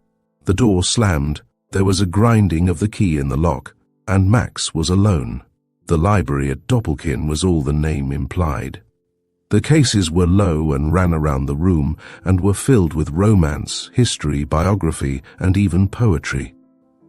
The great circular reading table was littered with new books, periodicals, and illustrated weeklies. Once Doppelkin had been threatened with a literary turn of mind, but a bad vintage coming along at the same time had effected a permanent cure. Max slid into a chair and took up a paper, turning the pages at random. What was the matter with the room? Certainly it was not close, nor damp, nor chill. What was it? He let the paper fall to the floor, and his eyes roved from one object to another. Where had he seen that Chinese mask before, and that great silver-faced clock? Somehow, mysterious and strange as it seemed, all this was vaguely familiar to him. Doubtless he had seen a picture of the room somewhere. He rose and wandered about. In one corner of the bookshelves stood a pile of boys' books and some broken toys with the dust of ages upon them. He picked up a row of painted soldiers and balanced them thoughtfully on his hand. Then he looked into one of the picture books. It was a Santa Claus story. Some of the pictures were torn and some stuck together, a reminder of sticky, candied hands. He gently replaced the book and the toys and stared absently into space. How long he stood that way he did not recollect, but he was finally aroused by the sound of slamming doors and new voices. He returned to his chair and waited for the denouement, which the marrow in his bones told him was about to approach. It seemed incredible that he, of all persons, should be plucked out of the practical ways of men and thrust into the unreal fantasies of romance. A hubbub in a restaurant, a headlong dash into a carriage compartment, a long ride with a princess, and all within 3 short hours. It was like some weird dream. And how the deuce would it end? He gazed at the toys again, and then the door opened, and he was told to come out. The Grand Duke had arrived. "This will be the final roundup," he laughed quietly, his thought whimsically travelling back to the Great Plains and the long rides under the starry night. Chapter 11. The Grand Duke of Barscheit was tall and angular and weather-beaten, and the whites of his eyes bespoke a constitution as sound and hard as his common sense. As Max entered, he was standing at the side of Doppelkin. "There he is," shouted the prince. "Do you know who he is?" The Duke took a rapid inventory, never set eyes upon him before. The Duke then addressed Her Highness. "Hildegard, who is this fellow? No evasions. I want the truth. I have, in the main, found you truthful." "I know nothing of him at all," said the princess curtly. Max wondered where the chill in the room came from. "He says that his name is Scharfenstein," continued the princess, "and he has proved himself to be a courteous gentleman." Max found that the room wasn't so chill as it might have been. "Yet you eloped with him and were on the way to Dresden," suggested the Duke pointedly. The princess faced them all proudly. "I eloped with no man. That was simply a little prevarication to worry you, my uncle, after the manner in which you have worried me. I was on my way to Dresden, it is true, but only to hide with my old governess. This gentleman jumped into my compartment as the train drew out of the station." "But you knew him?" bawled the prince, waving his arms. "Do you know him?" asked the Duke coldly. "I met him out riding. He addressed me, and I replied out of common politeness, with a sidelong glance at Max, who stood with folded arms watching her gravely. The Duke threw his hands above his head, as if to call heaven to witness that he was a very much wronged man. "Arnheim," he said to the young colonel, "go at once for a priest." "A priest?" echoed the prince. "Yes, the girl shall marry you tonight," declared His Serene Highness. "Not if I live to be 1,000. Doppelkin struck the table with his fist. The girl smiled at Max. "What?" cried the Duke, all the coldness gone from his tones. "You refuse." He was thunderstruck. "Refuse? Of course I refuse." And the prince thumped the table again. "What do you think I am in my old age, an ass? If you have any fillies to break, use your own pastures. I'm a vintner." He banged the table yet again. "Why, I wouldn't marry the Princess Hildegard if she was the last woman on earth." "Thank you," said the princess sweetly. "You're welcome," said the prince. "Silence," bellowed the Duke. "Doppelkin, take care. This is an affront, not one to be lightly ignored. It is international news that you are to wed my niece. Tomorrow it will be international news that I'm the emphasis this time threatened to crack the table leaf. I'm not going to risk my liberty with a girl who has no more sense of dignity than she has." "It is very kind of you," murmured the princess. "She'd make a fine wife," went on the prince, ignoring the interruption. "No, 1,000 times no. Take her away, life's too short, take her away. Let her marry the fellow, he's young and may get over it." The Duke was furious. He looked around for something to strike, and nothing but the table being convenient. He smashed a leaf and sent a vase clattering to the floor. He was stronger than the prince, otherwise there wouldn't have been a table to thwack. "That's right, go on. Break all the furniture if it will do you any good, but mark me, you'll foot the bill." The prince began to dance around. "I will not marry the girl. That's as final as I can make it. The sooner you calm down, the better." How the girl's eyes sparkled. She was free. The odious alliance would not take place. "Who is that?" Everybody turned and looked at Max. His arm was leveled in the direction of a fine portrait in oil which hung suspended over the fireplace. Max was very pale. "What's that to you?" snarled the prince. He was what we Yankees call hopping mad. The vase was worth 100 crowns, and he never could find a leaf to replace the one just broken. "I believe I have a right to know who that woman is up there." Max spoke quietly. As a matter of fact, he was too weak to speak otherwise. "A right to know? What do you mean?" demanded the prince fiercely. "It is my wife." With trembling fingers, Max produced his locket. "Will you look at this?" he asked in a voice that was a bit shaky. The prince stepped forward and jerked the locket from Max's hand, but the moment he saw the contents, his jaw fell, and he rocked on his heels unsteadily and staggered back toward the Duke for support. "What's the matter, Prince?" asked the Duke anxiously. After all, Doppelkin was an old crony, and mayhap he had been harsh with him. "Where did you get that?" asked the prince hoarsely. "I have always worn it," answered Max. "The chain that went with it originally will no longer fit my neck." Arnheim. "Duke, come and look at this," feebly. "Good heaven!" cried the Duke. "It is the princess," said Arnheim in awed tones. "Where did you get it?" demanded the prince again.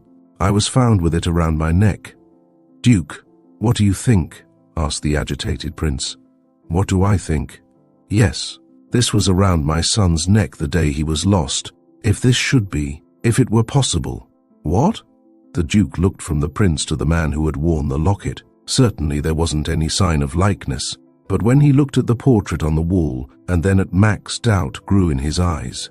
They were somewhat alike. He plucked nervously at his beard. "Prince," said Max, "before heaven I believe that I may be your son." "My son?" By this time they were all tremendously excited and agitated and white, all save the princess, who was gazing at Max with sudden gladness in her eyes, while over her cheeks there stole the phantom of a rose. If it were true. "Let me tell you my story," said Max. "It is not necessary for me to repeat it." The prince turned helplessly toward the Duke, but the Duke was equally dazed. "But we can't accept just a story as proof," the Duke said. "It isn't as if he were one of the people. It wouldn't matter then. But it's a future prince. Let us go slow." "Yes, let us go slow," repeated the prince, brushing his damp forehead. "Wait a moment," said Colonel Arnheim, stepping forward. "Only one thing will prove his identity to me. Not all the papers in the world can do it." "What do you know?" cried the prince, bewildered. "Something I have not dared tell till this moment miserably." "Curse it, you are keeping us waiting." The Duke kicked about the shattered bits of porcelain. "I used to play with the young prince," began Arnheim. "Your Highness will recollect that I did." Arnheim went over to Max. "Take off your coat." Max did so, wondering. "Roll up your sleeve." Again Max obeyed, and his wonder grew. "See," cried the colonel in a high, unnatural voice due to his unusual excitement. "Oh, there can be no doubt. It is your son." The Duke and the Prince bumped against each other in their mad rush to inspect Max's arm. Arnheim's finger rested upon the peculiar scar I have mentioned. "Lord help us, it's your wine case brand," gasped the Duke. "My wine case." The Prince was almost on the verge of tears. The girl sat perfectly quiet. "Explain, explain," said Max. Yes, how did this come?" "Put there," spluttered the Prince. "Your Highness, your son. We were playing in the wine cellars that day," stammered the unhappy Arnheim. "I saw the hot iron. I was a boy of no more than 5. I branded the Prince on the arm. He cried so that I was frightened and ran and hid. When I went to look for him, he was gone. Oh, I know, it is your son." "I'll take your word for it, Colonel," cried the Prince. "I said from the first that he wasn't bad-looking. Didn't I, Princess?" He then turned embarrassedly toward Max and timidly held out his hand. That was as near sentiment as ever the father and the son came, but it was genuine. "Ho, steward! Hans, you rascal, where are you?" The steward presently entered, shading his eyes. "Your Highness called." "That I did. That's Max come home." "Little Max? Little Max. Now, candles, and march yourself to the packing cellars. Off with you." The happy old man slapped the Duke on the shoulder. "I've an idea, Joseph." "What is it?" asked the Duke, also very well pleased with events. "I'll tell you all about it when we get into the cellar." But the nod toward the girl and the nod toward Max was a liberal education. "I am pardoned," said Arnheim. "Pardoned? My boy, if I had an army I would make you a general," roared the Prince. "Come along, Joseph, and you, Arnheim. You troopers out of here, every one of you, and leave these 2 young persons alone." And out of the various doors the little company departed, leaving the Princess and Max alone. Ah, how everything was changed, thought Max, as he let down his sleeve and buttoned his cuff. A prince! He was a prince. He, Max Scharfenstein, cowboy, quarterback, trooper, doctor, was a prince. If it was a dream, he was going to box the ears of the bellboy who woke him up. But it wasn't a dream. He knew it wasn't. The girl yonder didn't dissolve into mist and disappear. She was living. He had now the right to love anyone he chose, and he did choose to love this beautiful girl, who, with lowered eyes, was nervously plucking the ends of the pillow tassel. It was all changed for her, too. "Princess," he said a bit brokenly, "I am called Gretchen by my friends, with a boldness that only half disguised her real timidity. What would he do, this big, handsome fellow, who had turned out to be a prince, fairy-tale-wise? Gretchen, I like that better than Hildegard. It is less formal. Well then, Gretchen, I can't explain it, but this new order of things has given me a tremendous backbone." He crossed the room to her side. "You will not wed my father? Never in all this world," slipping around the table, her eyes dim like the bloom on the grape. She ought not to be afraid of him, but she was. "But you have known me only 4 days," she whispered faintly. "You cannot know your mind. Oh, when one is a prince laughing, it takes no time at all. I love you. I knew it was going to be when you looked around in old Bauer's smithy." "Did I look around?" Innocently. "You certainly did, for I looked around and saw you." They paused. There is no pastime quite like it. "But they say that I am wild like a young horse. Love is always finding some argument which he wishes to have knocked under. Not to me ardently. You may ride a bicycle every day if you wish. I'd rather have an automobile, drolly. An airship if money will buy it. They say, my uncle says, that I am not capable of loving anything. What do I care what they say? Will you be my wife? Give me a week to think it over." No. She liked that. A day. Then? Not an hour. She liked this still better. Oh, not half an hour. This is almost as bad as the Duke you are forcing me. If you do not answer yes or no at once, I'll go back to Barscheit and trounce that fellow who struck me. I can do it now.